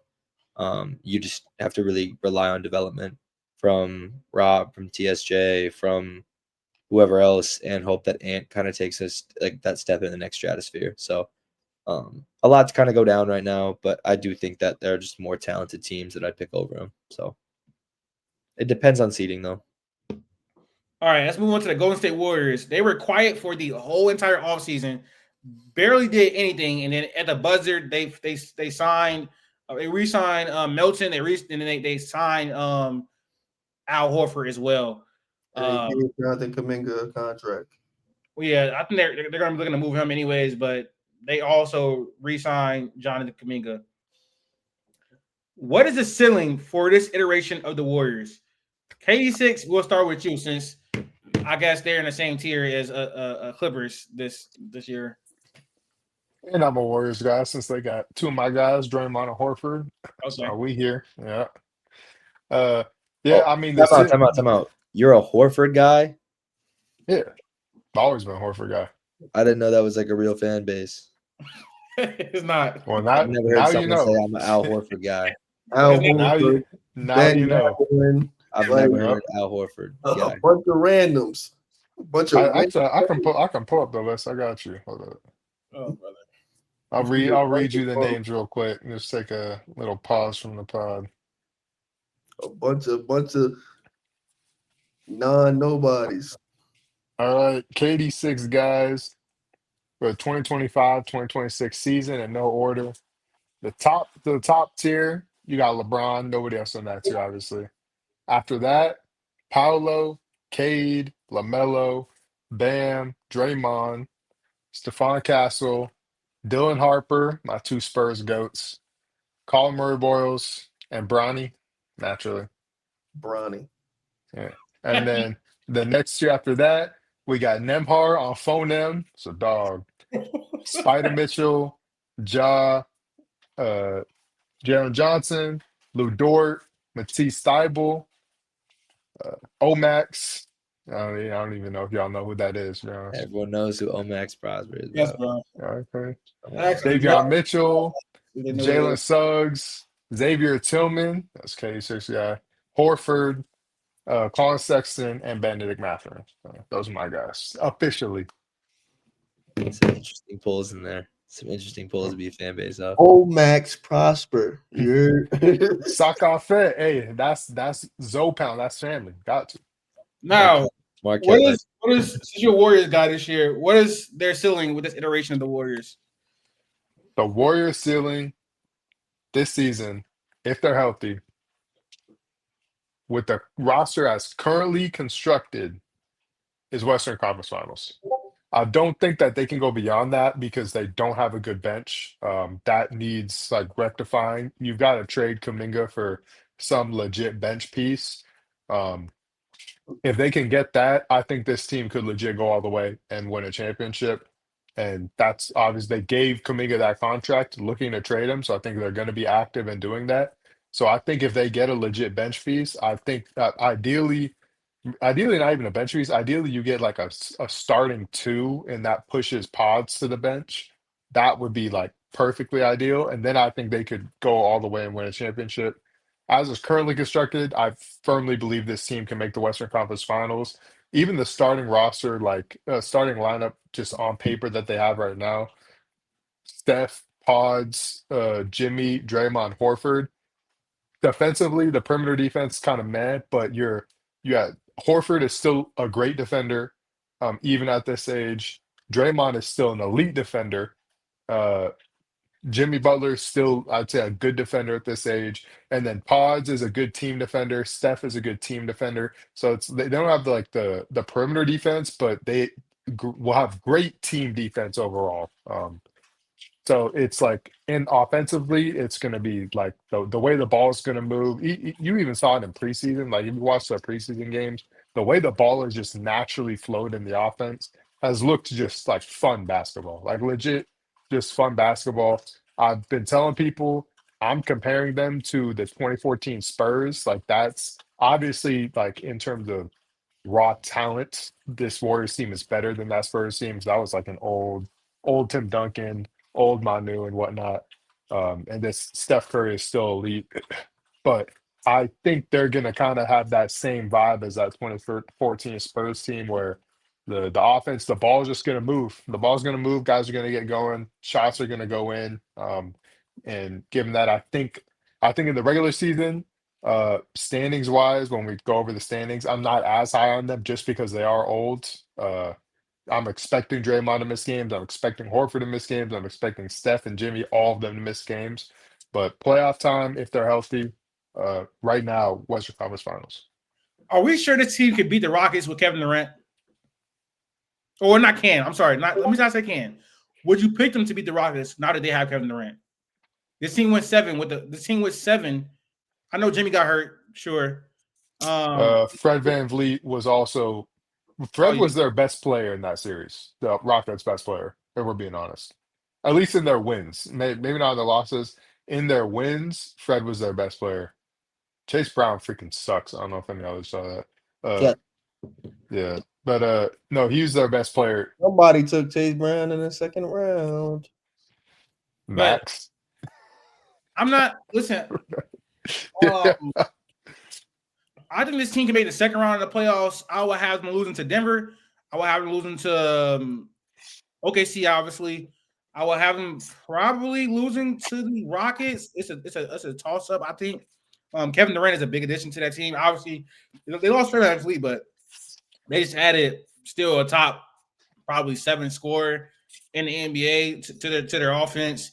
That's going to be a defensive matchup, a really big defensive matchup in that series. Steph went crazy in that series. He's really good in that series, but I'm not sure I have them beating the Rockets. I probably picking the Rockets in that series. Probably picking the Clippers too as well. You said it's a toss-up, so I mean, their ceiling then for you would still be the Western Conference Finals. I think it's a very small chance they bring in the WCF. I think it's a very small chance. Like, okay. Well, no, we have to go back to. Well, I mean, I get because I guess if you don't think they stand any chance against the Nuggets or OKC, then yeah. I think they can beat either or. I think they can beat either Denver or OKC. I wouldn't pick them, not as currently constructed. I think they could beat them just because I think both of those teams will actually struggle to guard Steph. Both of them. Lou Dort, that's my guy. He's never been able to guard Steph in his career. That's just not. Steph is a type of player that Dort's just not. He's good at guarding guys he can be physical with. Caruso can't guard Steph. Taysom Wallace, if Taysom's starting, Draymond is sitting in the paint and leaving him wide open. So I think that the Thunder are probably one of the best options ever to guard Steph, honestly, especially at this age. Honestly, one of the best options ever. Well, I mean, who else could really like shut him down? I mean, nobody can shut him down. Matthew Dellavedova, bro. You have to double team him. Like that's a solution. Oh, and I think they are one of the best double teaming teams in the entire league. But that's the thing. That's the reason the Warriors are so good is when you double, the ball moves and they find the open guy. Like it's not like Denver where you just double Jokic or triple Jokic and nobody else can do anything. Like the Warriors system is meant to move the ball. Like it's meant to use Steph's gravity. That's why I think OKC would struggle guarding them because it's like if you put 2 on the ball, they're gonna pick apart the 4-on-3 as they have always done. Did they do that against the Rockets? What the Warriors? Yeah, I mean Jimmy was hurt, and that's so true. they tried, and that was without Horford, who again I think is a major addition for this team. So yeah, depends if he can hit shots offensively. Let's move on. He's proven that. Let's move on to the Grizzlies. I think everybody's spoken the Warriors, right? Or no, maybe not. Probably not. No. Max and Q. I didn't say. Q say something or no? You didn't go. You did not go.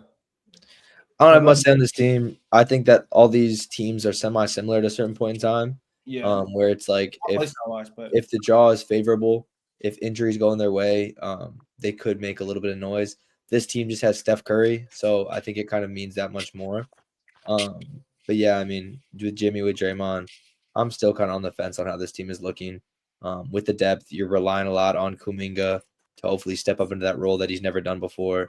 Podziemski kind of been up and down with his career so far. You're looking for those guys to step up. I'm not an Al Horford guy. If that's a fandom, I'm not part of it.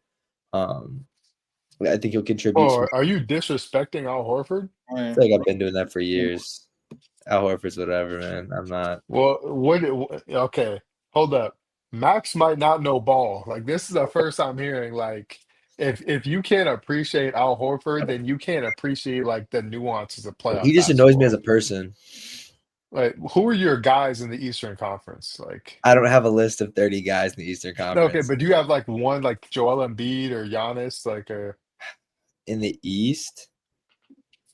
because your Horford's probably clamped him, and that's why I'm trying to figure out if that's why like this is a thing. I don't. I'll give you a list if I can find my Eastern guy. I would say that like the team that I like the most in the Eastern Conference is probably the Pacers. You from Indiana? I forgot. Yeah, That's nasty. the Pacers. You know how good Horford would be on the Pacers? Fits him perfectly. I'm just Al Horford, just whatever. He's old now. I understand what you're saying, the nuances of his game. Like I do think he provides a lot to a team at times, but I'm not like freaking out over him going there. Like that's not a move that's gonna get me thinking that this team is pushing towards contention. They have never really ever had like a stretch five on that roster. But you're kind of changing the Steph and makeup of the Draymond. team. You're changing the makeup of Steph Curry to a certain extent. And I get everyone's getting older at the end of the day, but I think by bringing an actual five in there, like Kevon Looney ran that role really well. He was able to kind of move out and like again, he was able to get out in transition at times. Like Looney like worked in that role.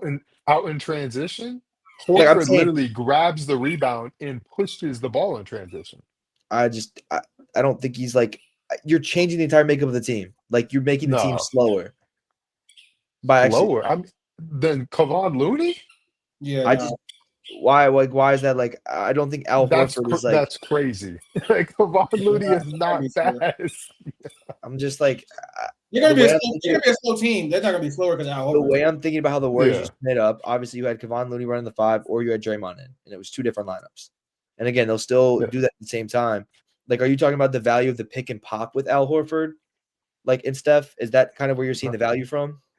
No, defensively in spacing the floor and his passing ability. Those three things. Like he doesn't need to set a single screen for Steph. He probably will just because like that's the Warriors offense. But he doesn't need to set a single screen. Defensively, he is still a great defender. That's why they have never had like a great defender who can also space the floor at the 5 next to Draymond. Like that just has it really like the last time that was the thing with KD. If you consider KD the 5 in those lineups, like just because of his size. So like, but that's like it's gonna help them achieve more of a true depth lineup for sure. I don't know. I think I still need to see it then. I need to see it play out. But that's crazy. I've never been an Al Horford in my lifetime.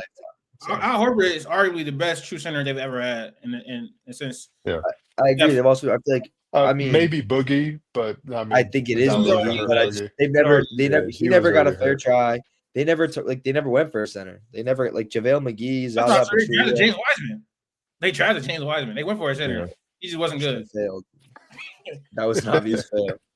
He wasn't got a chance to light today. Huh? What's the ceiling of the Warriors, Q, in this iteration of him? Second round. They're very top heavy. Honestly, like between Steph, Draymond, Jimmy Butler, Al Horford, I think those will be their 4 main guys. I don't expect Kuminga to be there past whenever he's able to get traded December 15th. Depending on what they get back from him, I don't expect much. If they're not bringing back like Monk and somebody else or like Zach LaVine or something like that, then I'm not too moved. You already know how I feel about Jimmy Butler. At some point, like Draymond is not going to be as effective anymore, and I don't think he's going to have a big load to carry defensively. I mean, I hope you do get some help. Jimmy Butler, I don't think like that was enough. I think I hope the defense can be better if all three of them are out there swarming, but I think the offense isn't going to be as great as it was even last year. I just think second round probably just off the will of Steph Curry, winning a first round matchup. I don't think they really got much of a future. I think they even more mortgage the future afterwards, giving Jimmy Butler that money. All right, next team, the Memphis Grizzlies this is a team that kind of stayed stagnant over the last few years. Last year, 2 years ago, they were very bad because Ja Morant got injured, and then they had like a developmental year. And then this year, they were good to begin, kind of fell off in the beginning, and Ja Morant got hurt again, and they lost in the first round. They traded Desmond Bane this year. I mean, in this offseason. Obviously, their second and third best player. Can they compete in the West without Desmond Bane this year? Q, I'm gonna go right back to you.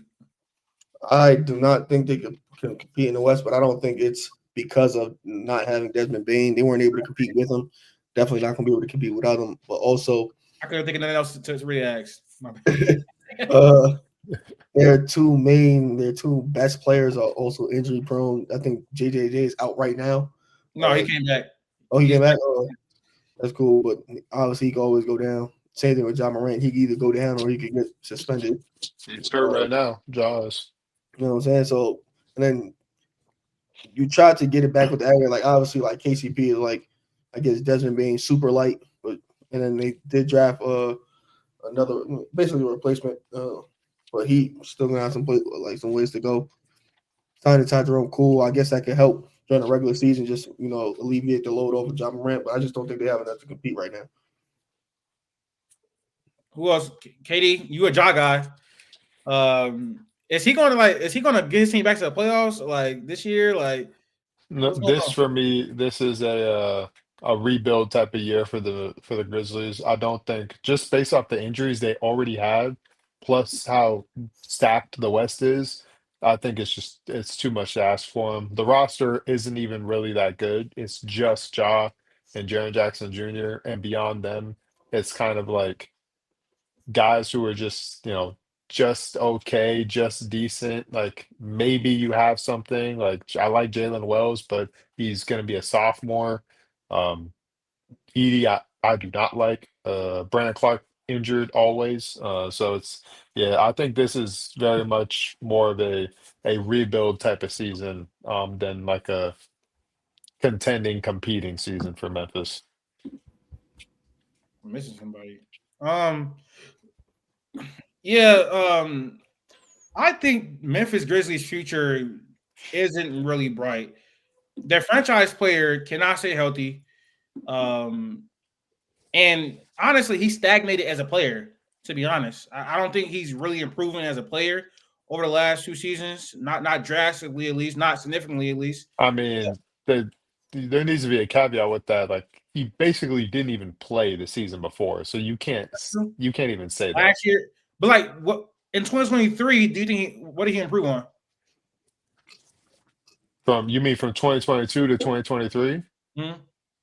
I mean, I think he just overall improved, like as a decision maker. Like maybe not necessarily like as a scorer or like even playmaker, but just in terms of running an offense, I think he has gotten better every season. Okay. I don't think their franchise player has stagnated, and I don't think he's a player that can lead a championship team as the number one option. I don't think Jaren Jackson Jr. can be your second option on the championship team.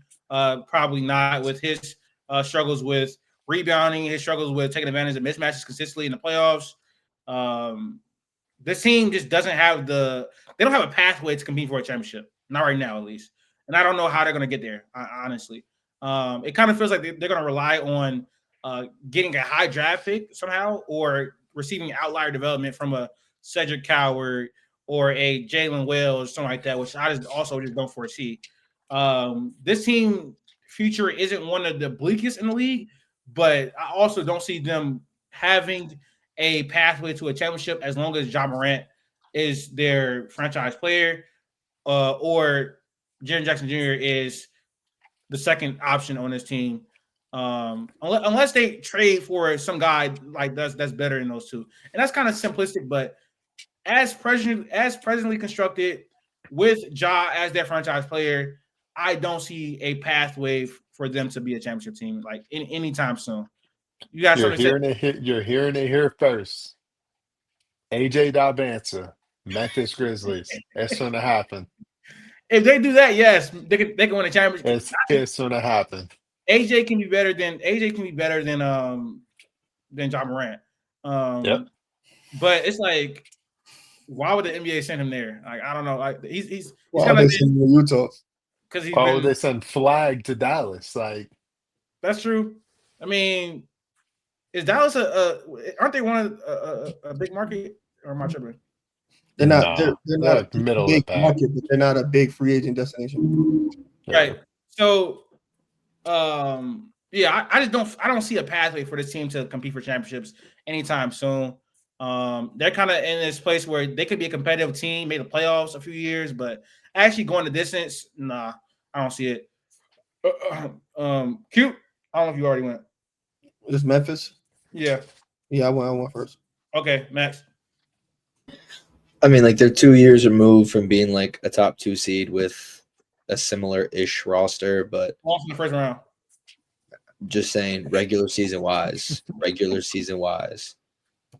they were a top 2 seed 3 and 4 years ago. So, I don't know. I don't really have many expectations, especially with how good the West has got. They try to make some moves off season. They got to stay healthy. They got to keep guys in the court. But like, I don't really have much expectation from Memphis in the slightest. All right, Sacramento Kings. This is a fun team. This is this is an interesting ass team. I'm not gonna lie, man. What's interesting about them? Going down. Interesting. When I first making the questions, I was like, "WTF are y'all doing?" That was my question. But for Sacramento, what is the goal with Sacramento's roster? What are they trying to do with this roster? That's my question. Put yourself in the GM's shoes. If you had to explain to your fans why we signed these players, what would you tell them, Max? I mean, you're trying to put butts in seats at some point in time. I think that the owner is like trying to cover up for the mistakes he made in the past of trading guys away and keeping guys, whatever, like wrong draft decisions, and is trying to cope with the idea that he can put out some sort of contender, trading away Tyrese Halliburton, trading away De'Aaron Fox. Like, he's just throwing shit at the board. He's trying to take the players he can get and mentally thinks that they can compete. I think we all know how this team's going to look. It's going to be super similar to last year, except you add Dennis Schroeder and Russ into the mix. A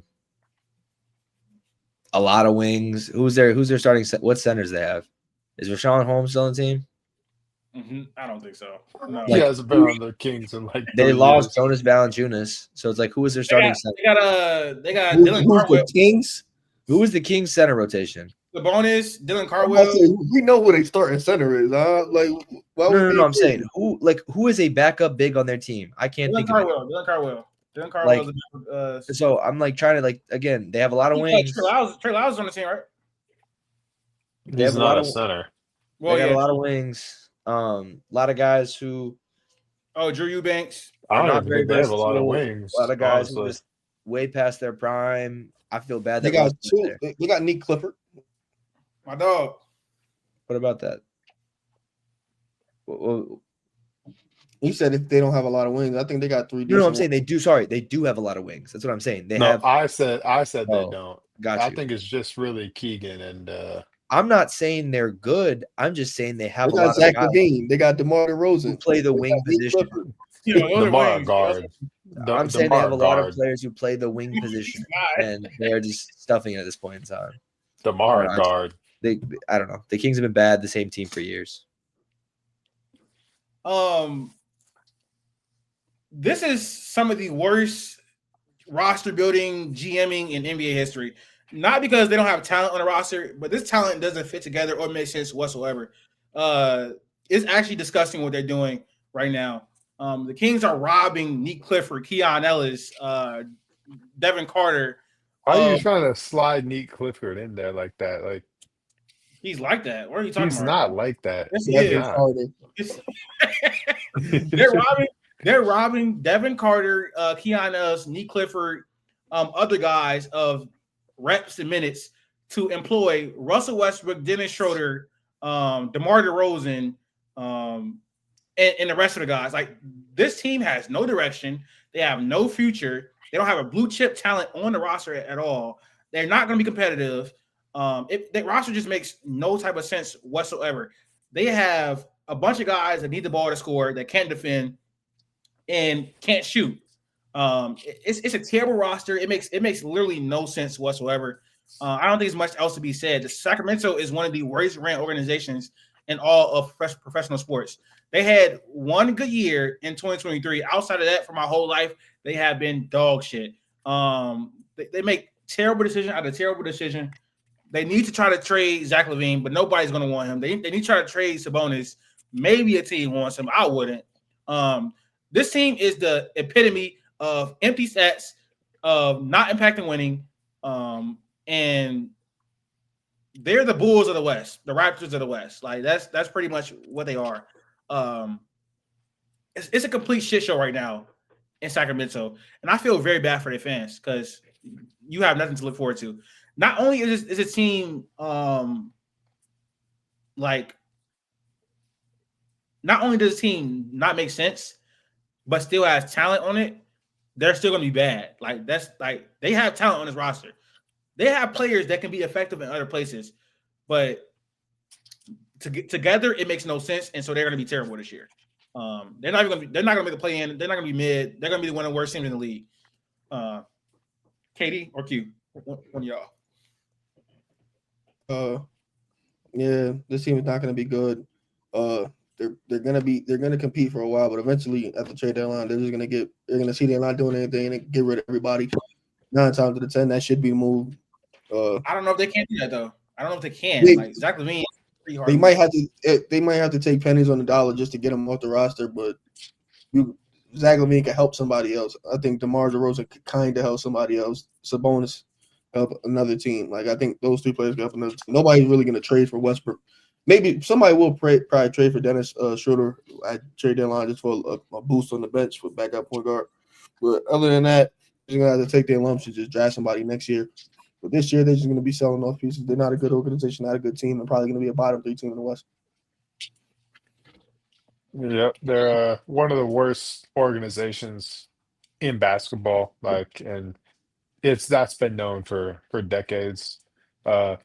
As for what their GM tells their fans, it's you tell them we're gonna play exciting losing basketball, and that's really what it is. You still got Levine, Sabonis out there. You got DeMar DeRozan. You got Dennis. You got Russ. You can play some semi-exciting basketball. You're not going to win games, but you got some guys that you can actually go watch. Like, I mean, compare them to the Wizards. Like, I think they'll probably be both of their teams will be at the bottom of their conferences. But if I had to pick a city that I wanted to live in, if I wanted to go to games, it'd easily be the Kings over the Wizards. Like, you at least have players that you'd want to go watch. So that's about the only thing they got going for them.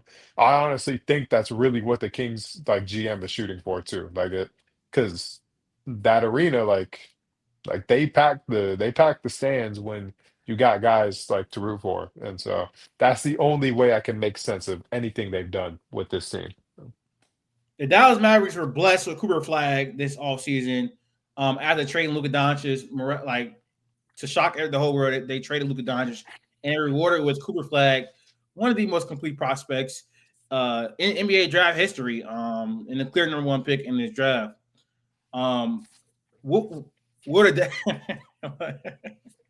okay, let me get serious. Will the Dallas Mavericks be contenders when Kyrie returns? Katie? No. I don't think they'll be contenders. I think this team has clear issues.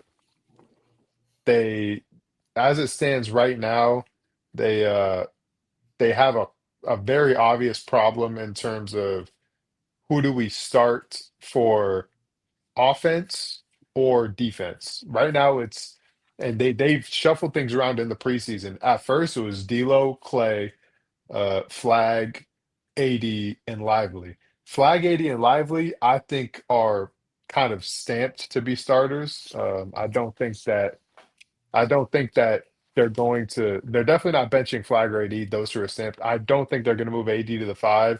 If that happens, it'll be like oh shit, things are going bad. We really need to make a change, and that's when it'll happen. And I really don't think things will get that bad. Um, but you can't when you're starting if you're starting D'Lo and Clay and Flag, like where's your perimeter defense? Like Flag's like probably like a solid perimeter defender, but like as your main POA guy, that's not really ideal. And then D'Lo and Clay are holes in the backcourt. They were literally trying to run zone to try to cover up for that fact. Last night they shuffled it around. They benched D'Lo for PJ Washington to have that perimeter defender in there. But then where's your ball handling? Who like are you running point Flag, point AD? Neither of those are good options. Uh, and there's a while to go before Kyrie is back. And when Kyrie is back, they still have to build like chemistry. They won't have pretty much any chemistry with Kyrie and AD. And they definitely aren't gonna have any chemistry with Kyrie plus Flag plus AD. Uh, just I think there's like Kid has some pretty tough decisions to make. I think the most rational choice is probably to trade Clay because if you do that, then you get the cancer off the team. Because if you bench Clay, it's going to be a cancer. Like we've already seen that happen. We know that's going to happen because they told him when he chose them that he would be a starter. So if you bench him, it's going to be a cancer. But like stylistically, he's the guy that makes most sense to bench. So you might as well just trade him, get him off the roster. You don't even got to worry about it. Q, when Kyrie comes back, can the Mavericks be contenders in the West when Kyrie comes back? I just don't think so because I think they're going to be struggling throughout the season, specifically offensively. And if they're a 500 team, I don't think Kyrie coming back. If he does come back, whatever it is, maybe March, something like that, April, right before the play. I don't think like they're going to be in a position to make a run in the playoffs anyway. A lot of people think this team could somehow compete this year for a championship. I just don't agree with that. I think they're a better chance of trading off some players more than just competing this year. I think it's just a flag development year. I think people just got to look at it as that. They wanted to compete, but obviously you traded somebody that you didn't think was reliable to go get Anthony Davis, who isn't reliable. Derek Lively also has been banged up. Clay is not the same player. PJ Washington can't be your fourth best player. Cooper Fag's a rookie. D'Angelo Russell, maybe for 82 games he's solid, but once the playoffs come, that's a whole different story. It's a lot of things with this Dallas team that a lot of people are overlooking, specifically like media and things like that. And I just don't think they're going to be able to compete this year. I think if Kyrie was to play from day one fully healthy, this team will still struggle in the playoffs offensively. I don't think Kyrie should be at this point in his career or really ever your best perimeter option, and then your second best scoring option be Anthony Davis. Like I don't think that. I think offensively, like in the playoffs, this team will still just struggle. Kyrie, when he's the center of attention for a defense on the perimeter, I think he can struggle. We've seen it, and we saw it. They didn't make the playoffs last year, but we saw it when they played the Thunder 2 years ago. Like in a matchup against OKC and a matchup against Houston, I think they could lock in on Kyrie and make him really struggle offensively. Like I don't think he is good enough to be your best perimeter option on offense. I really don't. And then Anthony Davis, trying to run offense to Anthony Davis is not a good formula whatsoever. He's not good at efficiently creating his own shot. He can't shoot. And last year, he also took a step back in terms of his play finishing. I think this offense is going to really struggle to create in a half court without Kyrie. But even if they did have Kyrie in a playoff setting, I wouldn't trust their offense. I think this offense is going to struggle with shooting, is going to struggle with shot creation, is going to struggle with ball handling. And like Katie said, they have to try to like balance offensive lineups and defensive lineups, and they don't have the personnel to do both at the same time, honestly. I think Anthony Davis. So they do, but not with Clay. Yeah, that's the problem. If I you think start Kyrie and PJ, yeah, I mean then like offensively, the limitation is just like how I much still can Kyrie do? you got some still got some ball handling concerns. Like I don't like Flag shouldn't be your Uh, secondary ball handler. I mean, between Kyrie, PJ, and Flag, like all of them can kind of like handle the rock a little bit. I mean, it's not ideal, but it's way better definitely than at least like thing with Clay in there. With Clay at the two instead of PJ, it's way worse on both ends, honestly. Like, well, not on offense, but on defense, it's way worse. Like, Um, I think Anthony Davis shouldn't be playing a 5. It hurts their spacing a lot. Like Lively and Anthony Davis, it's going to be awful offensively. I do think it will be great defensively. Offensively, it's not going to work because both of them can't shoot like whatsoever. So it's just not going to work. Flag isn't the best 3-point shooter at this point in time in his career. It's going to be very bogged down offensively, very nasty offensively, especially until Kyrie comes back. But even if when he does come back, they're not going to be able to compete in the West. Max, give me your thoughts. Kyrie being injured, this team is not the same. I think this team has depth. This team has scoring ability. Like it's on Cooper Flag right now to see what he's going to be as a rookie. But again, we can't expect him to be all that much in his rookie season. But without Kyrie here, it's going to be tough. So I'll look at them next year. But then again, is AD going to stay healthy? Looks like he put on weight. Looks like he's a little bigger now. So maybe he'll be a little more durable throughout the season.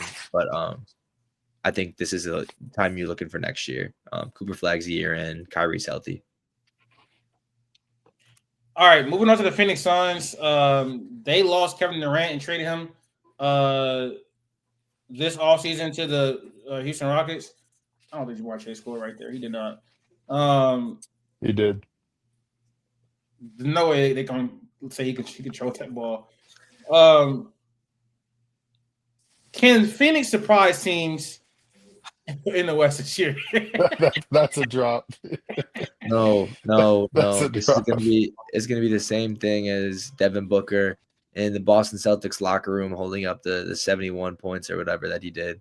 It's gonna be, in my opinion, just Devin Booker. Not as bad of a roster, but it'll be Devin Booker putting up his stats every night, getting paid his, and the team just plays. I don't know. The Suns.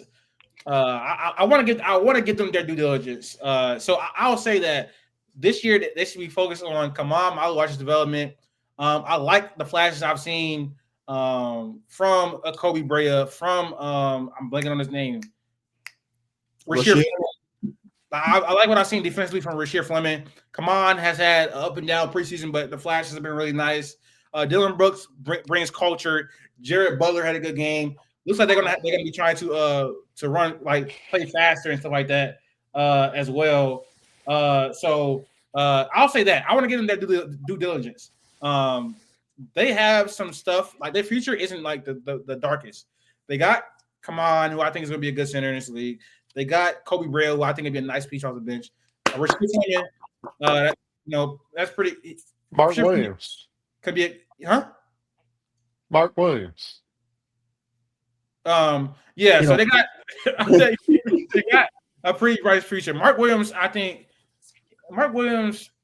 He sucks. Not a great defensively, but offensively he provides value to teams. And Chase got it right back. They're going to be able to compete. Yeah, I saw that. They're going to be able to compete in the West. In terms, they're not going to be able to win games, but like they're going to be able to actually they're not going to get blown out every night, basically. And Dylan Brooks bring culture. So, and maybe they can rehabilitate Jalen Green's value a little bit and then trade him. So that's what I'm trying to do. Katie, they got one of your guys, Jalen Green, on the roster. Didn't I just go through my guys earlier in this vid? You say I drop guys, and then you drop Jalen Green his first game having a bad playoff game. But can Phoenix surprise teams in the West this year? No, absolutely not. They're a bottom 3 team in the West. They're gonna suck. Just as what they know they're gonna suck. They traded KD. They waived and stretched Bradley Beal.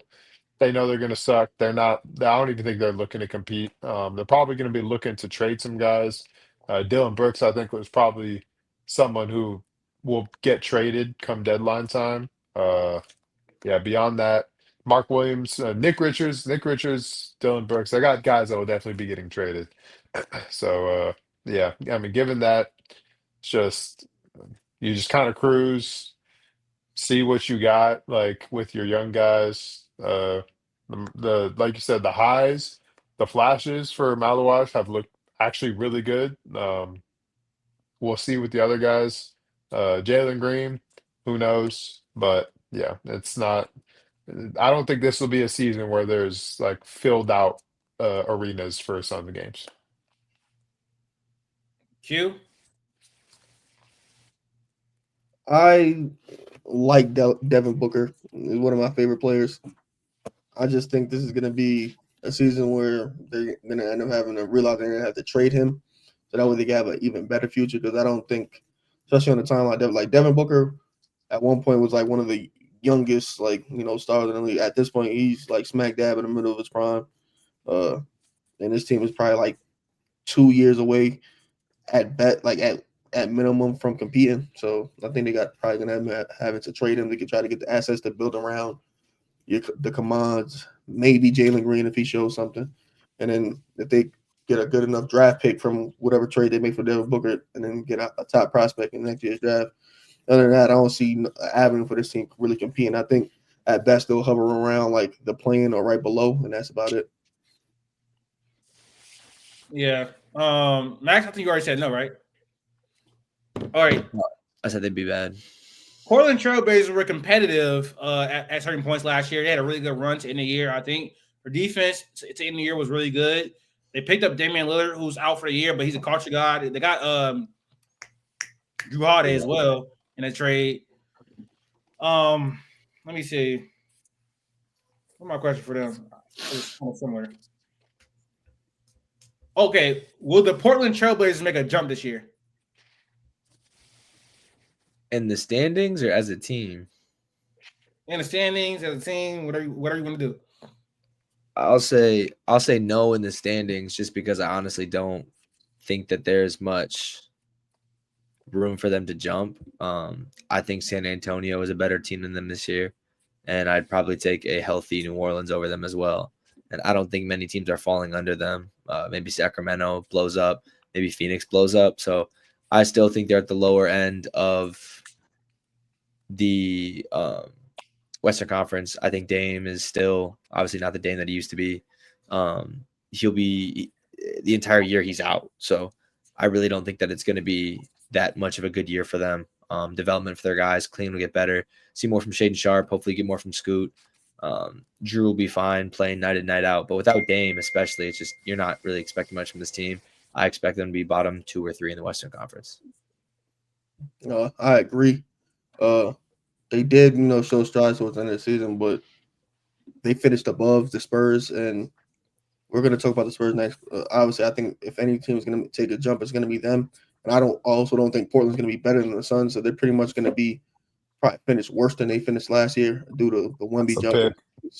And it's Phoenix staying to where they at, so it's cool.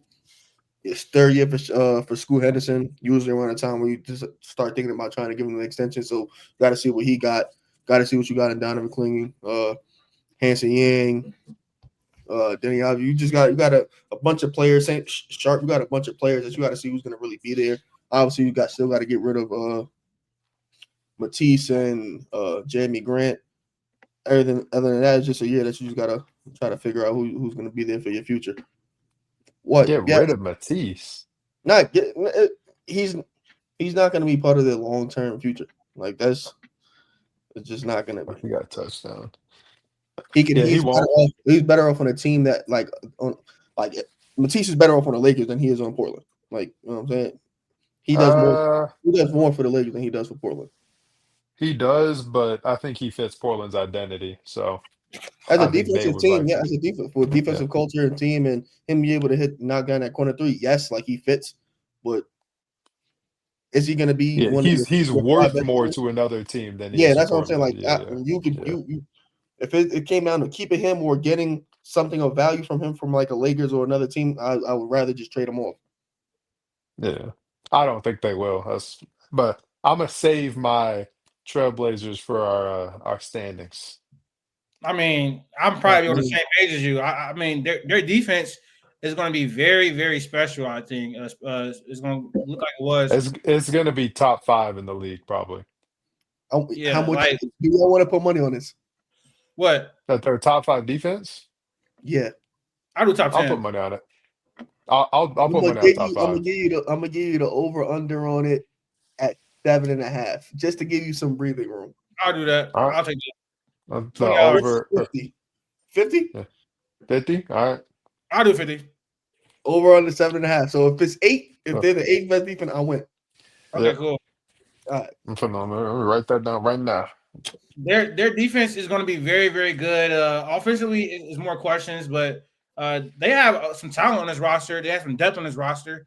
They're not a bad team whatsoever, so I do think they'll be able to compete in the West this year. Where did they finish last year? In the West, probably like 11th. Yeah, I'm not gonna lie. That's probably where they're gonna be at again. I'm not. No, they were 12th. Chase Brown cooking.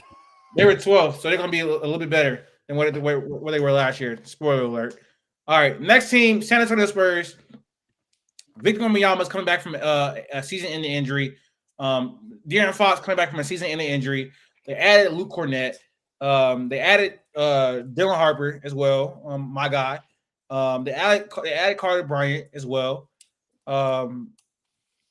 If Wemby stays healthy, can the Spurs make the playoffs this year?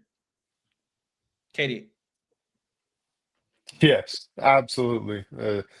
I know people are low on the offense, the shooting. I think there's like fair reason to be just because like the roster does pretty much it lacks shooting. The backcourt especially, I think lacks a lot of shooting. But I think the defense uh will be like the defense last season with Wemby and Sohan was elite. Like I think it was like top 3 when those two were on the floor together. That's an elite defensive front court between those two. I think Castle is a good defender. Won't say great yet. I think right at this point, going to sophomore season, he's a good defender. And I think the other two guys in that will be in the starting lineup, David Vassell, I'm not high on him at all. I want them to trade him badly, but he can shoot. He can give you some scoring punch. And then De'Aaron Fox. I mean, De'Aaron Fox, we know what he is. He's an all-star level point guard. The shooting, we'll see. He's been an inconsistent shooter throughout his career, so we'll see where it's at this season. Hopefully, if it's there, obviously the ceiling is going to be higher. If it's not, like the floor is going to be lower. Damn. But I guess I'll see it now. But overall, it's like T. Yeah, Yep. yeah, that's what. Moss Star. Yeah. But nah, so yeah, Spurs definitely can make they can make the playoffs. I believe they will make the playoffs. I think Wemby will be that good this season. I think they have depth on the roster. I think the defense will be that good. The coach is the only thing that holds me back. I do not think that Mitch is the guy for the Spurs. I was disappointed when they announced him as their like full-time head coach, gave him a contract. So we'll see on that end. But overall, I think this roster is talented enough to make playoffs. I agree. I think this team for sure can fight for the playoffs, even in a big West full of tons of good teams. I think Wemby is able to set them apart if he's healthy for the entire year. The supporting cast isn't great, but I think it's enough that Wemby can semi-carry. But with De'Aaron Fox, you have another all-star. I think Dylan Harper would be good. Again, I think Devin Vassell is a good scorer. I think you have other pieces that can help with pushing this team to maybe a 7 seed, at least a play-in though. I think this team is at least a play-in, but I think they honestly have a good chance to make the playoffs as well. Q. I think they're playing lock for sure. Given Wemby's health, obviously we're gonna put that caveat in, but given Wemby's health, I think they're playing lock. I like Carter Bryant. Like I said, when after the reaction, low volume, low touch guy, but he gives you high value with what he can do. He's like a Swiss Army knife for them. He'd be able to shoot, cut, defend, rebound, do all types of things. Obviously, the questions is that 3-guard situation. When you're going to fit in Harper, Fox, Castle. Obviously, not the greatest pairing of shooters, but you got Wemby, you got Vassell. Probably can hold it down enough. Wemby's going to have enough gravity to help everybody else out. As long as De'Aaron Fox can give you that dribble pull up, it could be be very effective for them, especially in the pick and roll game. I liked also the Luke Cornett addition. Obviously, they paid him a decent amount of money, but they needed another center, and they got money to spend, so it doesn't really matter. They got to figure out what they're going to do with Sohan, if they're going to keep him. If not, see what you can do for them. But, yeah, I think it's time. It's Wemby third year. Has to take that leap. If he's going to be what everybody expects him to be, it has to start early. It should be this year, so I expect him to definitely be around 8, not like that 7, 8, 9, 10 range. I don't think they're a playoff lock, but I do think they can make the playoffs. They'll be right in the mix. I don't think this roster is good. Really, like it's not a bad roster, but it's definitely not good. They're going to be heavily reliant on Wemby being a top 5-ish, top 10-ish player. De'Aaron Fox being a top 30, 35 guy, if he can be that. And then they're going to have Luke Cornett is going to have to be big for them off the bench. Dylan Harper, like the roster isn't great whatsoever, but they do have a shot at making the playoffs just because that's how highly of Wemby I think. I think the offense is going to be around average and the defense is going to be really good. But yeah, just because they'll be in a mix of that 8, 9, 10 range. I can definitely see them missing the playoffs as well. They don't have enough shooting. They don't have enough depth, to me, in my opinion. And they just don't have enough good basketball players in terms of the NBA, to me personally. But yeah, they'll be in that 8, 9, 10 range. We'll talk about it when we get to the standings. So next up is going to be the New Orleans Pelicans. Zion looking skinny as ever.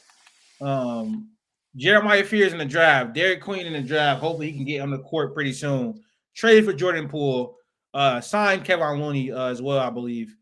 But I want to focus on Zion because obviously he is the biggest headline for the team every single year, and he holds their fate pretty much in his hands. So my question is Zion Williamson the Pelicans franchise player? Katie, it's on these us three now. So. Never already. He is not the Pelicans. He's not the Pelicans franchise player.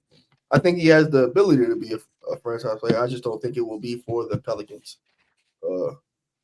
They're not gonna. I don't think they're gonna be a good team this year.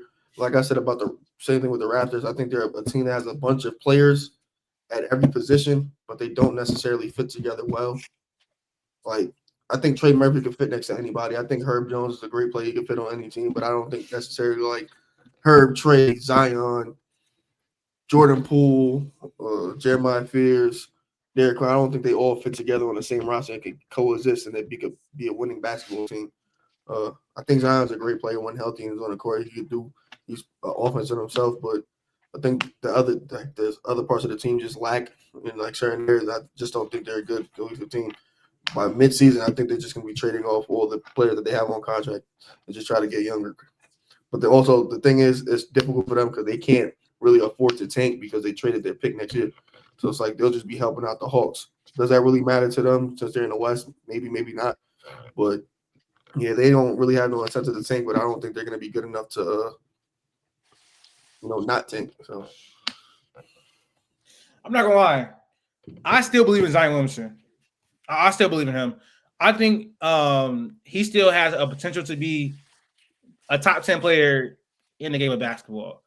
He's a supremely talented offensive player for sure.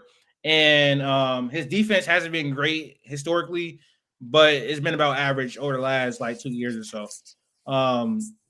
This guy can, I think, lead really great offense if a team was constructed around him. Like if he had a team that was properly constructed around him, I think he can lead really good offense. He's good on the ball. He's good off the ball as well. He's hyper efficient. I still want to see how he translates to playoff basketball, and he obviously needs to stay healthy and stay in shape. But Zion's talent is literally undeniable, and I think that a team is going to trade him from. I think the Pelicans are going to trade him to a team, and then that team is going to be very, very happy with the player they get, especially if he can stay healthy. I think he is a ceiling raiser. He's a ceiling raiser for a team. He really is. The team that has like a young star point guard or a young star initiator that could really use that second guy or that first guy to really help them and Zion feed off of that. I think Zion is still one of the most talented players in the league. And when he's on the court, he has definitely been a top 15 player, I think, over the last like 2 seasons when he's actually been on the court. He's been really, really good for the Pelicans. I don't think it's going to happen on the Pelicans. It's been too much history. I don't know what direction their franchise is going in. It doesn't look like they're going to be competing pretty much anytime soon. But for another team, I think if he can stay healthy, he can get it done. You aren't the highest on Zion. I don't think Kevin Durant. KD. What is he a franchise player, or is he the Pelicans franchise player? He's not the Pelicans franchise player. I think the ship has just kind of sailed. It's been too long, too much disappointment with both his injury history and his just commitment to the sport of basketball. Just hasn't really been dedicated. Uh, hasn't taken care of himself. This is the first season he's actually taken care of himself, and it just given that it's just overall hard to be sold on him being the franchise. I think, like you said, for another team, yeah, talent wise, he definitely has capability. I just think in terms of like that relationship in New Orleans, I just don't think it's something that going forward is probably long term. I just don't really see it. I think he'll probably end up on a new team for his next contract. I don't even know if he finishes his current contract on the Pelicans, but I definitely believe his next contract will not be on the Pelicans. So yeah. Last team is a Utah Jazz. I didn't write anything for him, I guess. I really had the same question in terms of kind of like the Wizards one. Actually, I want to kind of talk about the Lauri Markkanen situation. Should they be looking to keep Lauri Markkanen on his team or move him going forward in the future? And I want to couple that with like, who are you confident with in this juncture of their rebuild? Because they've been rebuilding since what, 2022? It's been 3-4 years now. For one, do you think? Well, this is the good question. Do you think Lauri Markkanen is a part of the future of Jazz basketball? Katie. no, absolutely not. I think he's kind of just a good guy. Again, kind of like going back to the Kings thing, a guy to help fill some seats, help say, look, we got an exciting player that you can buy his jersey, you can be excited about him. Without Laurie, they literally don't have that. So I think that's kind of the role he's filled for the Jazz these past few seasons.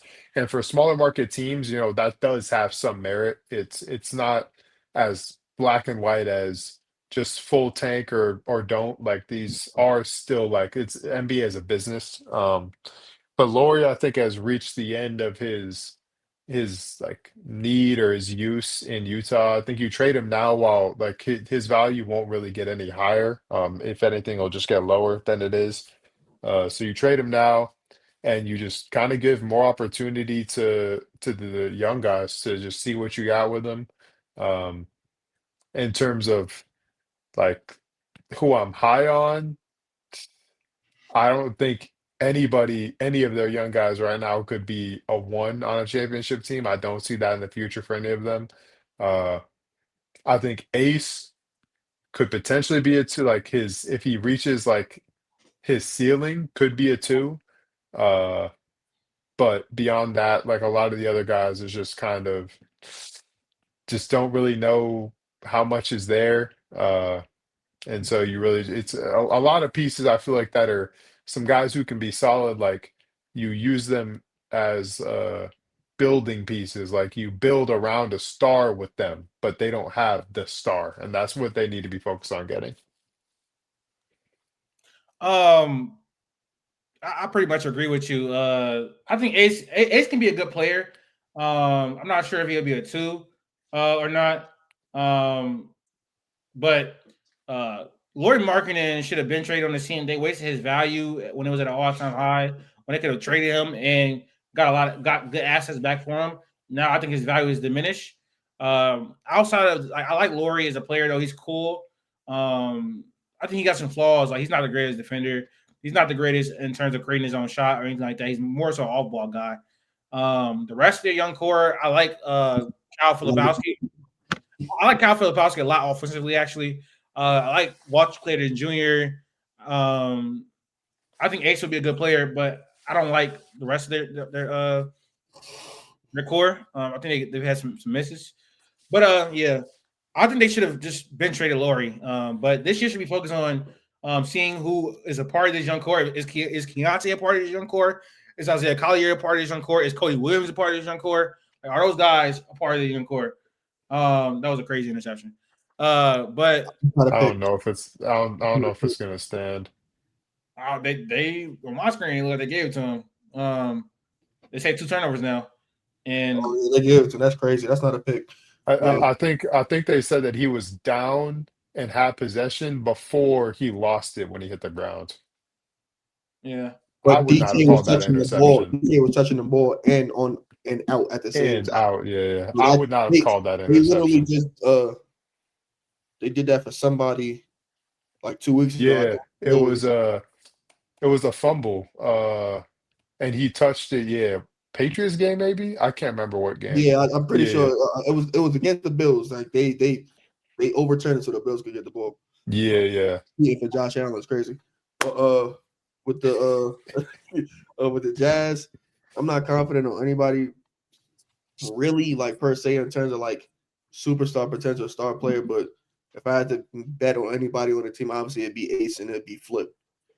Everybody else, I think, has not either they weren't either a top prospect or showing anything enough in any type of playing other than Flip, who actually had an amazing summer. Like he had an amazing summer league preseason here and there, but it's enough that he was a decent prospect that you might believe in him and Ace Bailey. Everybody else, though, I think is up in the air. To the Lowry point, they will trade him this year.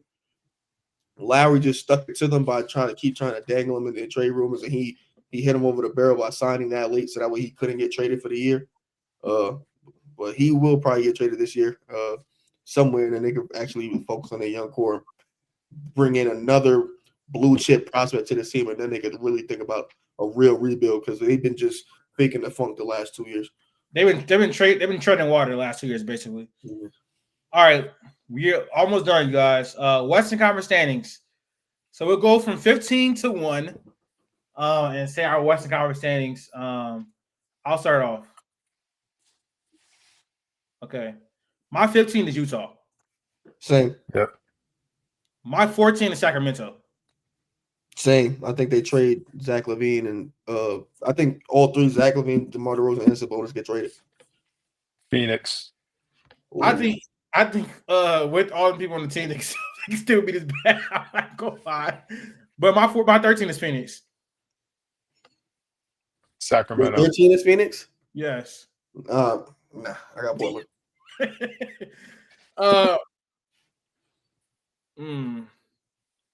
My 12 is the Pelicans. Yep, same. Same. All right. My 11, that's where I have Portland. That's why I have Phoenix. Memphis. Hold on. Am I frozen on your screen? No, your camera went off though. What the heck? Hold Wait. up. We're refresh. Sacramento, Phoenix. I didn't number these. I got the Kings at 11. Listen. Hold up. Utah, Sacramento, Phoenix. I got Portland at 11. So 12 I must have. I said Memphis, right? No. Wait. Wait. What team is missing? What number are we on? We should be on I said 11 for Portland. Oh no. I got Sacramento at 11. I mean Phoenix at 11. I just say number these, so I'm counting I'm up. missing team, bro. Oh, the Pelicans. I got the Pelicans at 12.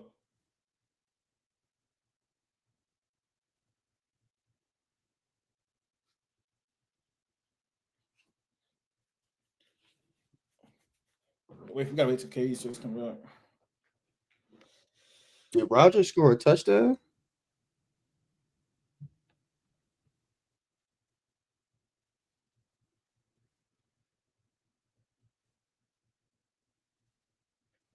It's a bad call, bro. Oh, he juggled it.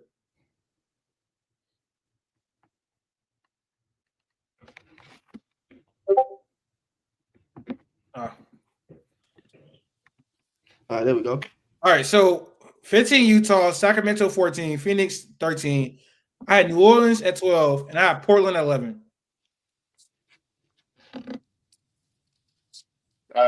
Jazz 15, Suns 14, Kings 13, Pels 12, Grizzlies 11.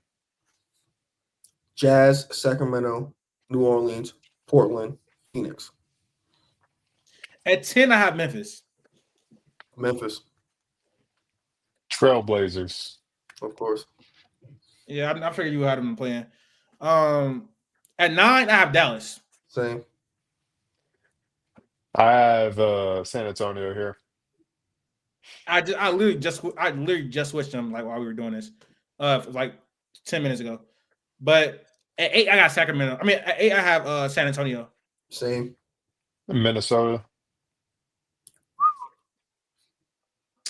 At 7, I have Golden State Warriors. Same. Dallas. Oh, okay. At 6, I got Minnesota. Same. Golden State. At 5, I have Lakers. I have the Clippers. I have Lakers 5. At 4, I have the Clippers. Lakers. Yep. Okay, so it's pretty much a lot of the same stuff. We just flipped a little bit. At 3, I got Houston. Same. Yep. Then 2, Denver. Nope. OKC. Trolling. OKC. Gotta be trolling. Denver number 1. No, I got OKC at number 1. Yeah, Denver. Portland Trailblazers are making the play-in. Their defense is going to get them there. Book it. We're going to see. So the big question is, who will come out the West and represent the West in the finals?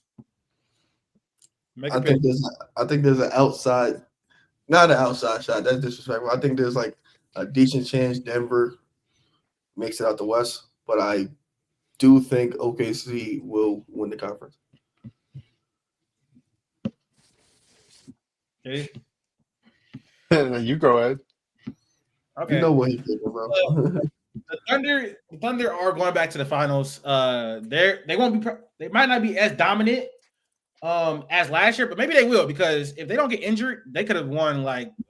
They could have been on the Bulls, the Warriors trajectory. Honestly, if they can stay healthy and motivated, they could be another all-time great regular season. But I don't think they'll feel the need to do that after last year. But maybe they do. They're still very young and stuff like that. The 73-9 team was their second year being – wait, what? Being under Steve Kerr. It was their first It was their second year under Steve Kerr. It was their fourth year together. Yeah, they just won the chip. Yeah, after the Warriors won a chip, they went 73-9. I can see something like that happening with the Thunder. If they really want it, they can be that type of all-time great team. But yeah, that's that. They're going back to the That finals. team lost in the finals, right? Yeah, but we got Shea, not stuff. And LeBron is not walking through that door. What's that supposed to mean? LeBron isn't walking through that door. Sorry. No. What was that Shea not Steph comment? Yo, say that again. I don't want to. So, anyways, but yeah, they're going back to the finals. Elite defense, improvements from internally. How much you want to bet on that? I'm sorry. How much you willing to bet on that? I going back to the finals, probably about. I mean, it's a season-long bet, but already it's over with. It's over with. If you're willing to do the team, the team you would think could make a finals, if you do that, I would do it. I'm not betting against the field. That doesn't make sense. It know what I'm saying? It does. No, it doesn't. It does. No, it does. That only works for Vegas. It doesn't work if you're betting against Vegas. I'm betting against you, who snarks at any opposition of going against OKC. So you think they're like minus 1,000. So yes, it makes sense for you to bet that, because for you would be based on what you think it's free money. You have a specific team. You have a specific team that you think is going to make the finals. I'll bet you that they don't beat OKC. No, or that could be a first round matchup, and if they lose in the first round, it's over with. But you think they're over. You think that the overwhelming favorites to make it out the conference. So yes, that's the team you're going with. It. You think they're going to blow through everybody? Bet them to make the finals. Yeah, I mean, we can do $5 for sure. I'm taking it. $5. That's a bet. Yeah, that's a bet. $5. Cool. I could use another little biggie bag, man. There you go, right there. Now, who you got, KD? Make it out the West. My prediction: Nuggets are going back to NBA Finals. Do you think they win? Yeah, East sucks. Yeah. If they win, and if